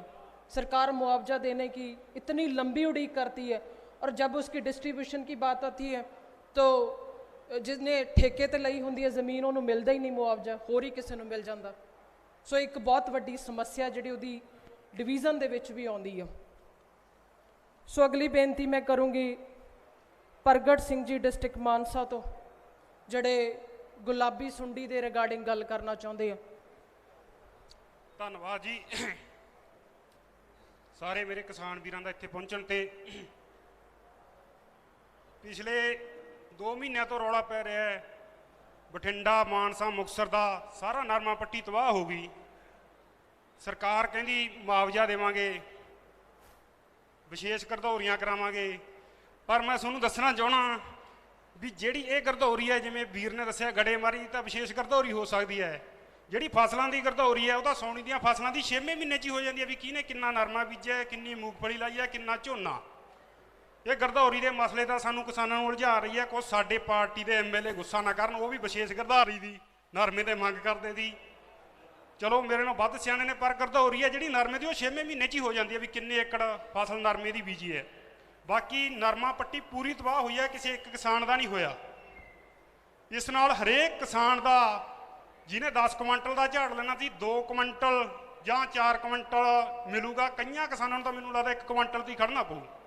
ਜੇ ਆਪਾਂ ਔਸਤ ਨੁਕਸਾਨ ਵੀ ਮੰਨੀਏ ਵੀ 6 ਕੁਇੰਟਲ ਦਾ ਔਸਤ ਨੁਕਸਾਨ ਮੰਨੀਏ, ਅੱਜ 8000 ਦੇ ਭਾਅ ਨੂੰ 48000 ਇੱਕ ਕਿਸਾਨ ਦਾ ਨੁਕਸਾਨ ਹੋਇਆ। ਪਰ ਸਰਕਾਰ ਕਿੱਥੇ ਉਲਝੀ ਹੋਈ ਹੈ, ਕਹਿੰਦੀ ਵਿਸ਼ੇਸ਼ ਗਰਦੌਰੀਆਂ ਕਰਾਵਾਂਗੇ। ਗਰਦੌਰੀ ਹੋਈ ਪਈ ਹੈ, ਮੁਆਵਜ਼ਾ ਦੇਣ ਦਾ ਨਾਂ ਨਹੀਂ। ਜਿਹੜਾ ਮੰਤਰੀ ਖੇਤੀਬਾੜੀ ਮੰਤਰੀ ਸ਼ਾਇਦ ਬਹੁਤਿਆਂ ਨੂੰ ਪਤਾ ਹੋਣਾ ਵੀ ਕੈਪਟਨ ਅਮਰਿੰਦਰ ਸਿੰਘ ਦੀ ਜਿਹੜਾ ਘਪਲਾ ਕਰਕੇ ਫਾਰਗ ਹੋ ਗਿਆ, ਉਹ 'ਤੇ ਕੋਈ ਕਾਰਵਾਈ ਦਾ ਨਾਂ ਹੀ ਨਹੀਂ। ਇਹ ਖੇਤੀਬਾੜੀ ਮੰਤਰੀ ਦੀ ਜ਼ਿੰਮੇਵਾਰੀ ਤੀ। ਮੈਂ ਬੇਸ਼ੱਕ ਇੱਕ ਪੈਸਟੀਸਾਈਡ ਵਿਕਰੇਤਾ ਵੀ ਹਾਂ ਅਤੇ ਕਿਸਾਨ ਵੀ ਹਾਂ।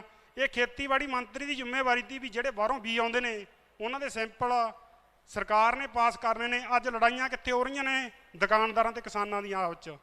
ਨੁਕਸਾਨ ਕਿਸਾਨ ਦਾ ਹੋ ਗਿਆ 48000 ਦਾ। ਉਦੋਂ ਬਾਅਦ ਜਿਹੜੇ ਮਜ਼ਦੂਰ ਤੀ, ਹਰੇਕ ਮਜ਼ਦੂਰ ਨੇ ਕਿਸੇ ਨੇ 20000 ਕਮਾਉਣਾ ਤੀ ਸੀਜ਼ਨ 'ਚ, ਕਿਸੇ ਨੇ 30000, ਕਿਉਂਕਿ 600 ਰੁਪਇਆ ਕੁਇੰਟਲ ਦਾ ਰੇਟ ਚੱਲਦਾ ਹੈ ਆਮ ਚੁਗਾਈ ਦਾ। ਜੇ 50 ਕਿਲੋ ਵੀ ਮੇਰੀ ਭੈਣ ਕੋਈ ਮਜ਼ਦੂਰ ਚੁਗਦੀ ਆ 300 ਰੁਪਇਆ ਬਣਨਾ ਤੀ ਉਹਨੂੰ ਦਿਹਾੜੀ ਦਾ। ਪਰ ਪਹਿਲਾਂ ਤਾਂ ਦਿਹਾੜੀ ਨਹੀਂ, ਜੇ ਉਹ ਚੁਗਣ ਜਾਂਦੀ ਹੈ ਜਿਹੜਾ ਨਰਮੇ ਦਾ ਟਿੰਡਾ ਉਹ 'ਚ 5 ਜਾਂ 4 ਫੁੱਟੀਆਂ ਹੁੰਦੀਆਂ ਨੇ, ਉਹ 'ਚੋਂ 1 ਫੁੱਟੀ ਨਿਕਲਦੀ ਆ, 4 ਬੇਕਾਰ ਨੇ। ਚੁਗਦੀ ਕਿੰਨਾ? 10 ਕਿਲੋ 60 ਰੁਪਏ ਬਣਦੇ ਨੇ ਜਿੱਥੇ 300 ਬਣਨਾ ਦੀ। ਪਹਿਲਾਂ ਤਾਂ ਮਿਲਦਾ ਨਹੀਂ, ਜੇ ਜਾਂਦੀ ਹੈ 60 ਰੁਪਏ ਬਣਦੇ ਨੇ। ਉਸ ਤੋਂ ਬਾਅਦ ਮੰਡੀ ਦਾ ਆੜਤੀ ਹੈ, ਉਹਦਾ ਨਰਮੇ ਨਾਲ ਕੀ ਨੁਕਸਾਨ ਹੋਇਆ? ਜਿਹੜੇ ਆੜਤੀ ਨੇ ਅੱਜ ਨਰਮੇ ਦੀ 100 ਜ਼ਿਮੀਂਦਾਰ ਨੇ ਲੈ ਕੇ ਆਉਣਾ ਤੀ, 2-2000 ਆੜਤ ਕਮਾਉਣੀ ਤੀ ਕਿ ਕਿਸਾਨ ਤੋਂ 2 ਲੱਖ ਰੁਪਇਆ ਕਮਾਉਣਾ ਤੀ। ਜਦੋਂ ਕਿਸਾਨ ਹੀ ਨਰਮਾ 25% ਜਾਂ 20 ਲੈ ਕੇ ਆਉਣਗੇ, ਉਹਦੀ ਆੜਤ ਵੀ 1.5-2 ਲੱਖ ਗਈ ਅਤੇ ਕਿਸਾਨ ਨੂੰ ਉਹ ਪੈਸੇ ਵੀ ਦੇਈ ਖੜਾ ਹੈ। ਕਿਸਾਨ ਤੋਂ ਮੰਗ ਵੀ ਨਹੀਂ ਸਕਦਾ ਕਿਉਂ ਕਿਸਾਨ ਨੇ ਜਿੰਨੀ ਫਸਲ ਤੀ ਉਹ ਸਿੱਟਤੀ ਅਤੇ ਕਿਸਾਨ ਤਾਂ ਹੋਰ ਮੰਗ ਰਿਹਾ ਹੈ, ਉਹਦਾ ਵੀ ਨੁਕਸਾਨ ਹੋ ਗਿਆ, ਆੜਤੀਆ ਵੀ ਰਗੜਿਆ ਗਿਆ। ਉਦੋਂ ਕਹਾਂ ਮੰਡੀ ਮਜ਼ਦੂਰ ਜਿਹੜਾ ਤੋਲਦਾ ਤੀ ਉੱਥੇ, ਜਿਹੜੇ ਦੇ ਹੱਥਾਂ ਨੂੰ 200 ਜਾਂ 400 ਪੱਲੀ ਜੋਖ ਕੇ 7-8 ਰੁਪਏ ਪੱਲੀ ਦੇ ਹਿਸਾਬ ਨੂੰ, ਕਿਸੇ ਨੇ 500 ਬਣਾਉਣਾ ਤੀ, ਕਿਸੇ 400, ਉਹਨਾਂ ਨੂੰ ਪੱਲੀ 50 ਆਉਂਦੀਆਂ ਨੇ, 5 ਮਜ਼ਦੂਰ ਨੇ 10 ਪੱਲੀਆਂ ਦੇ ਹਿਸਾਬ ਨੂੰ 70 ਰੁਪਏ ਬਣਦੇ ਨੇ, ਉਹ ਵੀ ਰਗੜੇ ਗਏ। ਉਦੋਂ ਅੱਗੇ ਕਈ ਮੇਰੇ ਵਪਾਰੀ ਭਰਾਵਾਂ ਨੇ, ਕਿਸੇ ਨੇ ਕਾਟਨ ਮਿੱਲਾਂ ਠੇਕੇ 'ਤੇ ਲੈਤੀਆਂ ਤੀ, ਕਿਸੇ ਨੇ ਆਪਦਾ ਹੀ ਰਿਪੇਅਰ ਕਰਾਈ ਤੀ, 10 ਲੱਖ ਲਾਇਆ ਤੀ, 20 ਲੱਖ ਲਾਇਆ ਤੀ। ਨਰਮਾ ਹੈ ਨਹੀਂ, ਚੱਲੂ ਕਿੱਥੋਂ? ਲੇਬਰ ਨੂੰ ਵੀ ਐਡਵਾਂਸ ਦੇਈ ਬੈਠੇ ਨੇ। ਲੇਬਰ ਵਾਲਾ ਕਹਿੰਦਾ ਮੈਥੋਂ ਕੰਮ ਕਰਾ, ਉਹਨਾਂ ਦੀਆਂ ਮਿੱਲਾਂ ਵੀ ਖਤਮ ਹੋ ਗਈਆਂ। ਭਰਾਵੋ, ਇਹ ਇੱਕ ਕਿਸਾਨ, ਮਜ਼ਦੂਰ, ਆੜਤੀਆ ਤੇ ਵਪਾਰੀ ਸਾਰੇ ਰਗੜੇ ਗਏ, ਕੋਈ ਨਹੀਂ ਬਚਿਆ। ਤੇ ਸਰਕਾਰ ਵੱਲੋਂ ਕੋਈ ਕਾਰਵਾਈ ਨਹੀਂ। ਕਦੇ ਅਰੂਸਾ ਦਾ ਮਸਲਾ ਉਠਾ ਲੈਂਦੇ ਨੇ, ਅਰੂਸਾ ਦਾ ਮਸਲਾ ਤਾਂ ਪ੍ਰਨੀਤ ਕੌਰ ਆਪੀ ਨਜਿੱਠ ਲੂ, ਉਹ ਖੇਤੀਬਾੜੀ ਮੰਤਰੀ ਜਿਹੜਾ ਕੈਪਟਨ ਅਸਤੀਫਾ ਦੇ ਗਿਆ, ਸਰਕਾਰ ਉਹਦੇ ਗਲ 'ਚ ਹੱਥ ਪਾਵੇ ਸਿੱਧਾ। ਅੱਛਾ, ਉਸ ਤੋਂ ਬਾਅਦ ਮਸਲਾ ਹੋਰ ਸਿਰ ਤੇ ਖੜੇ ਡੀਏਪੀ ਖਾਦ ਦਾ। ਲਗਭਗ 1960-65 'ਚ ਹਰੀ ਕ੍ਰਾਂਤੀ ਸ਼ੁਰੂ ਕਰਤੀ ਤੀ। ਮੈਨੂੰ ਲੱਗਦਾ ਮੇਰਾ ਪਿਓ ਵੀ ਨਹੀਂ ਉਦੋਂ ਦਾ ਜੰਮਿਆ ਹੋਣਾ ਜਦੋਂ ਦੀ ਹਰੀ ਕ੍ਰਾਂਤੀ ਸ਼ੁਰੂ ਹੋਈ ਹੈ। ਪੰਜਾਬ 'ਚ ਡੀਏਪੀ ਖਾਦ ਦਾ ਇੱਕ ਵੀ ਕਾਰਖਾਨਾ ਨਹੀਂ ਲਾਇਆ। ਡੀਏਪੀ ਖਾਦ ਕਿੱਥੋਂ ਆਉਂਦੀ ਹੈ? ਅਮਾਨ 'ਚੋਂ, ਸਾਊਦੀ ਅਰਬ 'ਚੋਂ, ਕਤਰ 'ਚੋਂ। ਉੱਥੇ ਕੌਣ ਕੰਮ ਕਰਦਾ ਹੈ? ਉੱਥੇ ਪੰਜਾਬ ਦੇ ਗਰੀਬ ਤਬਕੇ ਦੇ ਲੋਕ ਜਾਂਦੇ ਨੇ, ਕੋਈ 2 ਲੱਖ ਰੁਪਇਆ ਲਾਉਂਦਾ ਬੀਜੇ ਤੇ ਕੋਈ 3 ਲੱਖ, 10 ਜਾਂ 15,000 'ਚ ਉੱਥੇ ਕੰਮ ਕਰਦੇ ਨੇ। ਕੀ ਕਰਦੇ ਨੇ? ਡੀਏਪੀ ਖਾਦ ਤਿਆਰ ਕਰਦੇ ਨੇ, ਜਿਹੜੀ ਬੋਰੀਆਂ 'ਚ ਪੈ ਕੇ ਸਾਡੇ ਪੰਜਾਬ 'ਚ ਆ ਕੇ ਵਿਕਦੀ ਹੈ। ਜਦੋਂ ਸਾਡੇ ਕੋਲੇ ਖਪਤਕਾਰ ਵੀ ਹੈਗਾ, ਤਿਆਰ ਕਰਨ ਵਾਲੇ ਮਜ਼ਦੂਰ ਵੀ ਹੈਗੇ, ਅਸੀਂ ਕਾਰਖਾਨਾ ਕਿਉਂ ਨਹੀਂ ਲਾ ਸਕਦੇ ਡੀਏਪੀ ਖਾਦ ਦਾ? ਤੀਜੀ ਮੰਗ, ਅੱਜ ਖਾਣ ਵਾਲੇ ਤੇਲ ਅਸਮਾਨ ਨੂੰ ਚੜ੍ਹੇ ਹੋਏ ਨੇ।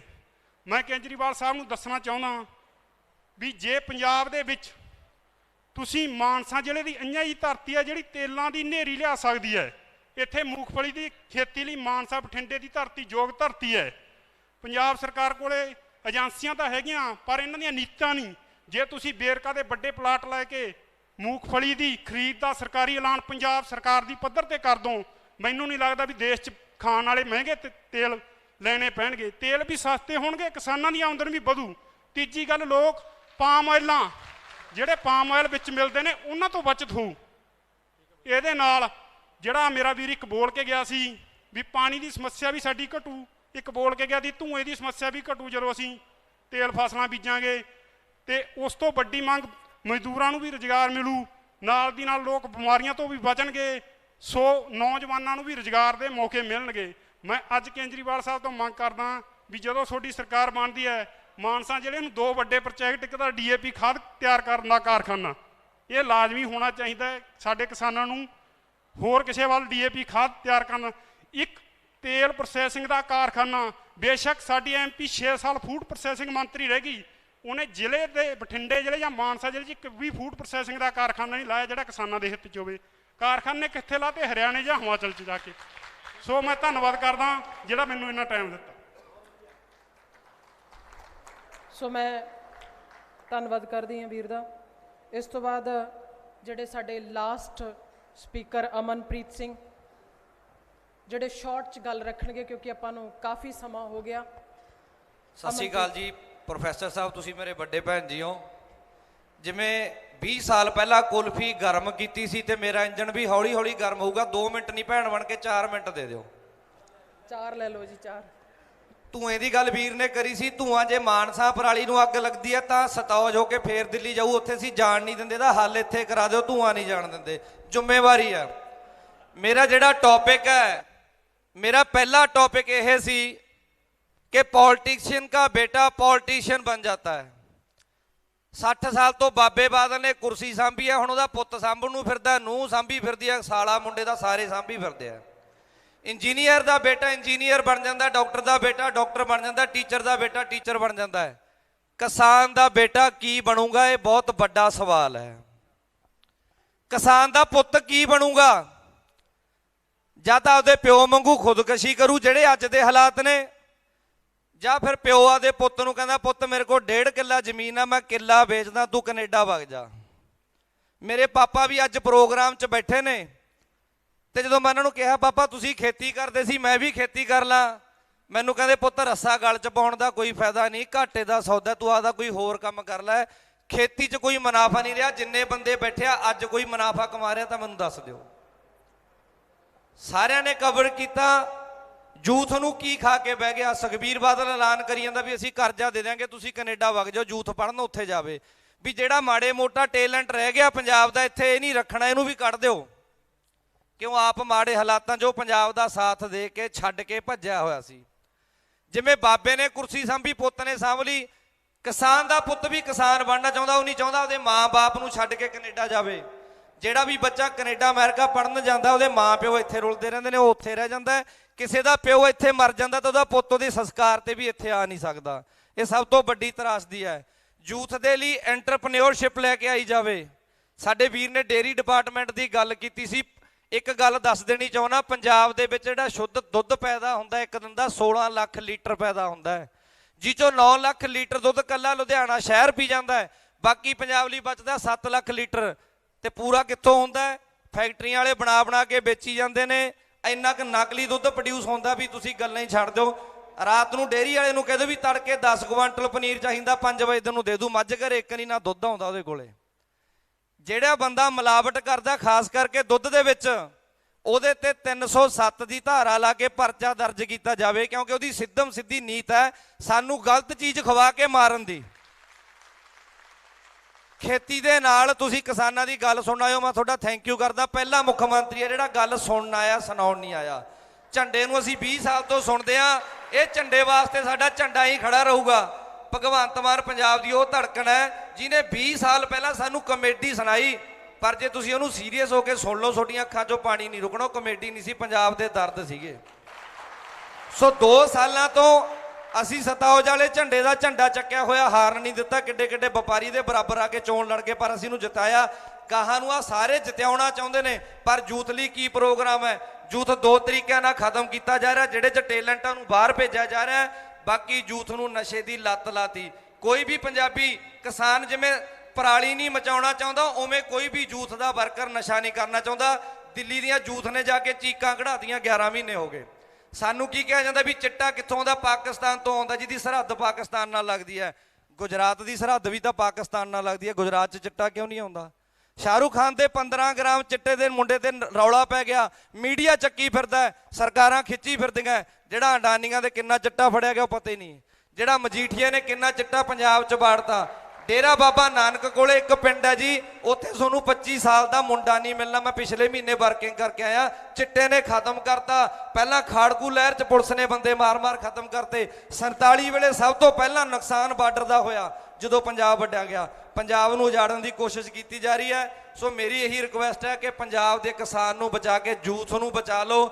ਮੁਲਕ ਇੰਨੀਆਂ ਕੁ ਤਰੱਕੀਆਂ ਬਾਜੂ ਕਰ ਜੂਗਾ ਕਿ ਇੰਡੀਆ ਦਾ ਰੁਪਈਆ ਅਮਰੀਕਾ ਦੇ ਰੁਪਈਏ ਦੇ ਬਰਾਬਰ ਜੇ ਨਾ ਹੋਇਆ ਮਹਾਰਾਜਾ ਰਣਜੀਤ ਸਿੰਘ ਦੇ ਰਾਜ ਵਾਂਗੂ, ਤਾਂ ਯਾਦ ਰੱਖਿਓ ਕਿਸਾਨ ਬਚਾ ਲਓ, ਪੰਜਾਬ ਦੀ ਰੀੜ੍ਹ ਦੀ ਹੱਡੀ ਬਚਾ ਲਓ, ਦੇਸ਼ ਦੀ ਰੀੜ੍ਹ ਦੀ ਹੱਡੀ ਬਚ ਜੂਗੀ। ਕਿਉਂਕਿ ਸਾਡੇ ਦੇਸ਼ ਦਾ ਧੁਰਾ ਜਿਹੜਾ ਉਹ ਸਿਰਫ ਕਿਸਾਨੀ ਦੇ ਸਿਰੋਂ ਘੁੰਮਦਾ ਹੈ, ਹੋਰ ਕਿਸੇ ਕਾਰਪੋਰੇਟ ਘਰਾਣੇ ਦੇ ਧਰੋਂ ਨਹੀਂ। ਇਹਨਾਂ ਦੇ ਨੱਥਾਂ ਪਾ ਲਓ। ਪੰਜਾਬ ਲਈ ਸਪੈਸ਼ਲ ਪ੍ਰੋਗਰਾਮ ਲੈ ਕੇ ਆਓ। ਸਰਹੱਦੀ ਦੇਸ਼ ਹੈ, ਸਟੇਟ ਹੈ ਇਹ। ਕਿਸਾਨ ਨੂੰ ਬਚਾਓ, ਕਿਸਾਨਾਂ ਲਈ ਸਪੈਸ਼ਲ ਪੈਕੇਜ ਲੈ ਕੇ ਆਉਣ, ਤੇ ਯੂਥ ਲਈ ਐਂਟਰਪ੍ਰੈਨਿਓਰਸ਼ਿਪ ਦੇ ਪ੍ਰੋਗਰਾਮ ਲੈ ਕੇ ਆਉਣ। ਬੀਟੈਕ ਕਰੇ ਮੁੰਡੇ, ਬੈਚਲਰ ਸਿਵਲ ਇੰਜੀਨੀਅਰਿੰਗ ਕਰੇ ਮੁੰਡੇ, 8-8 ਹਜ਼ਾਰ ਤੇ ਨੌਕਰੀ ਕਰਦੇ ਫਿਰਦੇ ਨੇ। ਪ੍ਰਾਈਵੇਟ ਨੌਕਰੀਆਂ ਸ਼ੋਸ਼ਣ ਕਰਦੀਆਂ ਨੇ। 10,000 ਰੁਪਇਆ ਦਿੰਦੇ ਨੇ ਤਨਖਾਹ ਦਾ, ਸਵੇਰੇ 8 ਤੋਂ 8 ਵਜੇ ਤੱਕ ਥਰਮਲ 'ਚ ਮੁੰਡੇ ਕੰਮ ਕਰਦੇ ਫਿਰਦੇ ਆ। ਕੋਈ ਸਿਵਲ ਇੰਜੀਨੀਅਰਿੰਗ ਆ, ਕੋਈ ਬੀਟੈਕ ਕੀਤੀ ਹੈ, ਪਰ ਚੱਕਰ ਕਿੱਥੇ ਆ? ਨੀਤਾਂ 'ਚ ਖੋਟ ਆ। ਕੈਪਟਨ ਵੀ ਕਹਿੰਦਾ 1.5 ਲੱਖ ਨੌਕਰੀ ਦੇਤੀ। ਜਿਹੜੇ ਲੋਟ ਉਹਨੇ ਕੰਪਨੀਆਂ ਨੂੰ ਮੁੰਡੇ ਦਿੱਤੇ ਨੇ ਭਰਤੀ ਕਰਕੇ, ਪਹਿਲਾਂ ਵੀ ਕਰਦੀਆਂ ਸੀ ਕਾਲਜਾਂ 'ਚ ਜਾ ਕੇ। ਸੋ ਮੇਰੀ ਹੱਥ ਬੰਨ੍ਹ ਕੇ ਬੇਨਤੀ ਹੈ, ਪੰਜਾਬ ਦੇ ਕਿਸਾਨ ਨੂੰ, ਪੰਜਾਬ ਦੇ ਯੂਥ ਨੂੰ ਬਚਾ ਲਓ। ਦੇਸ਼ ਤੁਹਾਨੂੰ ਅਸੀਂ ਬਚਾ ਕੇ ਦਿਖਾ ਦਾਂਗੇ। ਧੰਨਵਾਦ ਜੀ। ਬਹੁਤ ਧੰਨਵਾਦ ਅਮਨਪ੍ਰੀਤ। ਸੋ ਬਹੁਤ ਸਾਰੇ ਹੋਰ ਵੀ ਮੇਰੇ ਕਿਸਾਨ ਵੀਰ ਬੈਠੇ ਨੇ ਜਿਹੜੇ ਬਹੁਤ ਸਾਰੀਆਂ ਗੱਲਾਂ ਕਰਨਾ ਚਾਹੁੰਦੇ ਨੇ, ਬਹੁਤ ਸਾਰੀਆਂ ਮੁਸ਼ਕਲਾਂ ਉਹਨਾਂ ਨੂੰ ਇੱਥੇ ਦੱਸਣਾ ਚਾਹੁੰਦੇ ਨੇ, ਪਰ ਸਮੇਂ ਦੀ ਬਹੁਤ ਘਾਟ ਆ। ਸੋ ਮੈਂ ਸਾਰਿਆਂ ਦਾ ਧੰਨਵਾਦ ਕਰਦੀ ਹਾਂ। ਤੇ ਹੁਣ ਮੈਂ ਬੇਨਤੀ ਕਰੂੰਗੀ ਸਾਡੇ ਪੰਜਾਬ ਦੇ ਪ੍ਰਧਾਨ ਭਗਵੰਤ ਮਾਨ ਜੀ ਕਿ ਉਹ ਮੰਚ ਤੇ ਆਉਣ, ਜਿਹੜੇ ਆਪਣੀ ਗੱਲ ਤੁਹਾਡੇ ਨਾਲ ਰੱਖਣ। ਭਗਵੰਤ ਮਾਨ ਜੀ ਸਾਡੇ ਪੰਜਾਬ ਪ੍ਰਧਾਨ ਆਮ ਆਦਮੀ ਪਾਰਟੀ।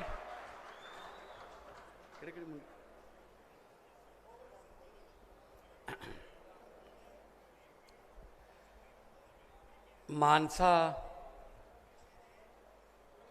ਮਾਲਵੇ ਦਾ ਦਿਲ ਮੰਨੀ ਜਾਣ ਵਾਲੀ ਧਰਤੀ,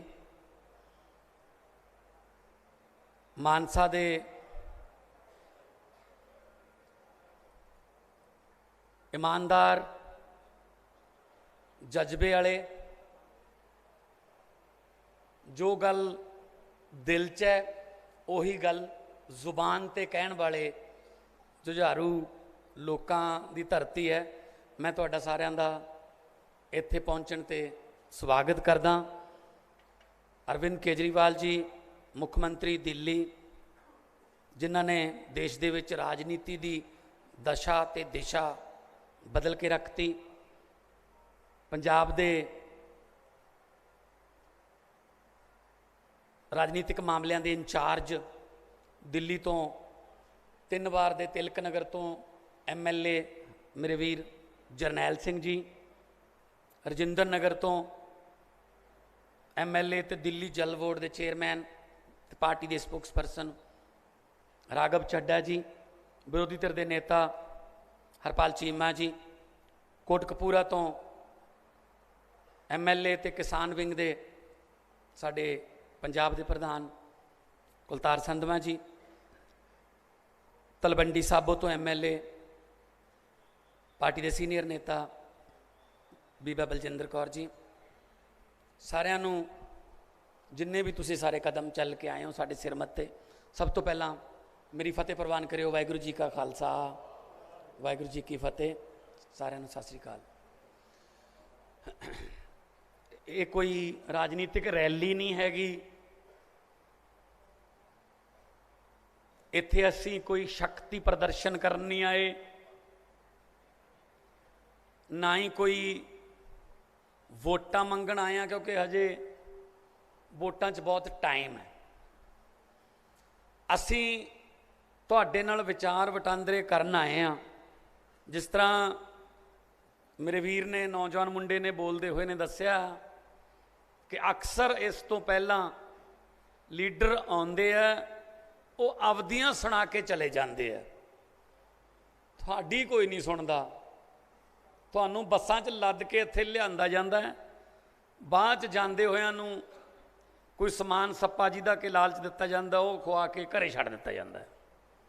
ਪਰ ਇੱਥੇ ਅਸੀਂ ਕੋਸ਼ਿਸ਼ ਕੀਤੀ ਹੈ ਕਿ ਹਰ ਵਰਗ ਨੂੰ ਇੱਕ ਮੌਕਾ ਮਿਲੇ, ਬੋਲੇ। ਬੜੀ ਵਧੀਆ ਡਿਸਕਸ਼ਨ ਹੋਈ ਹੈ।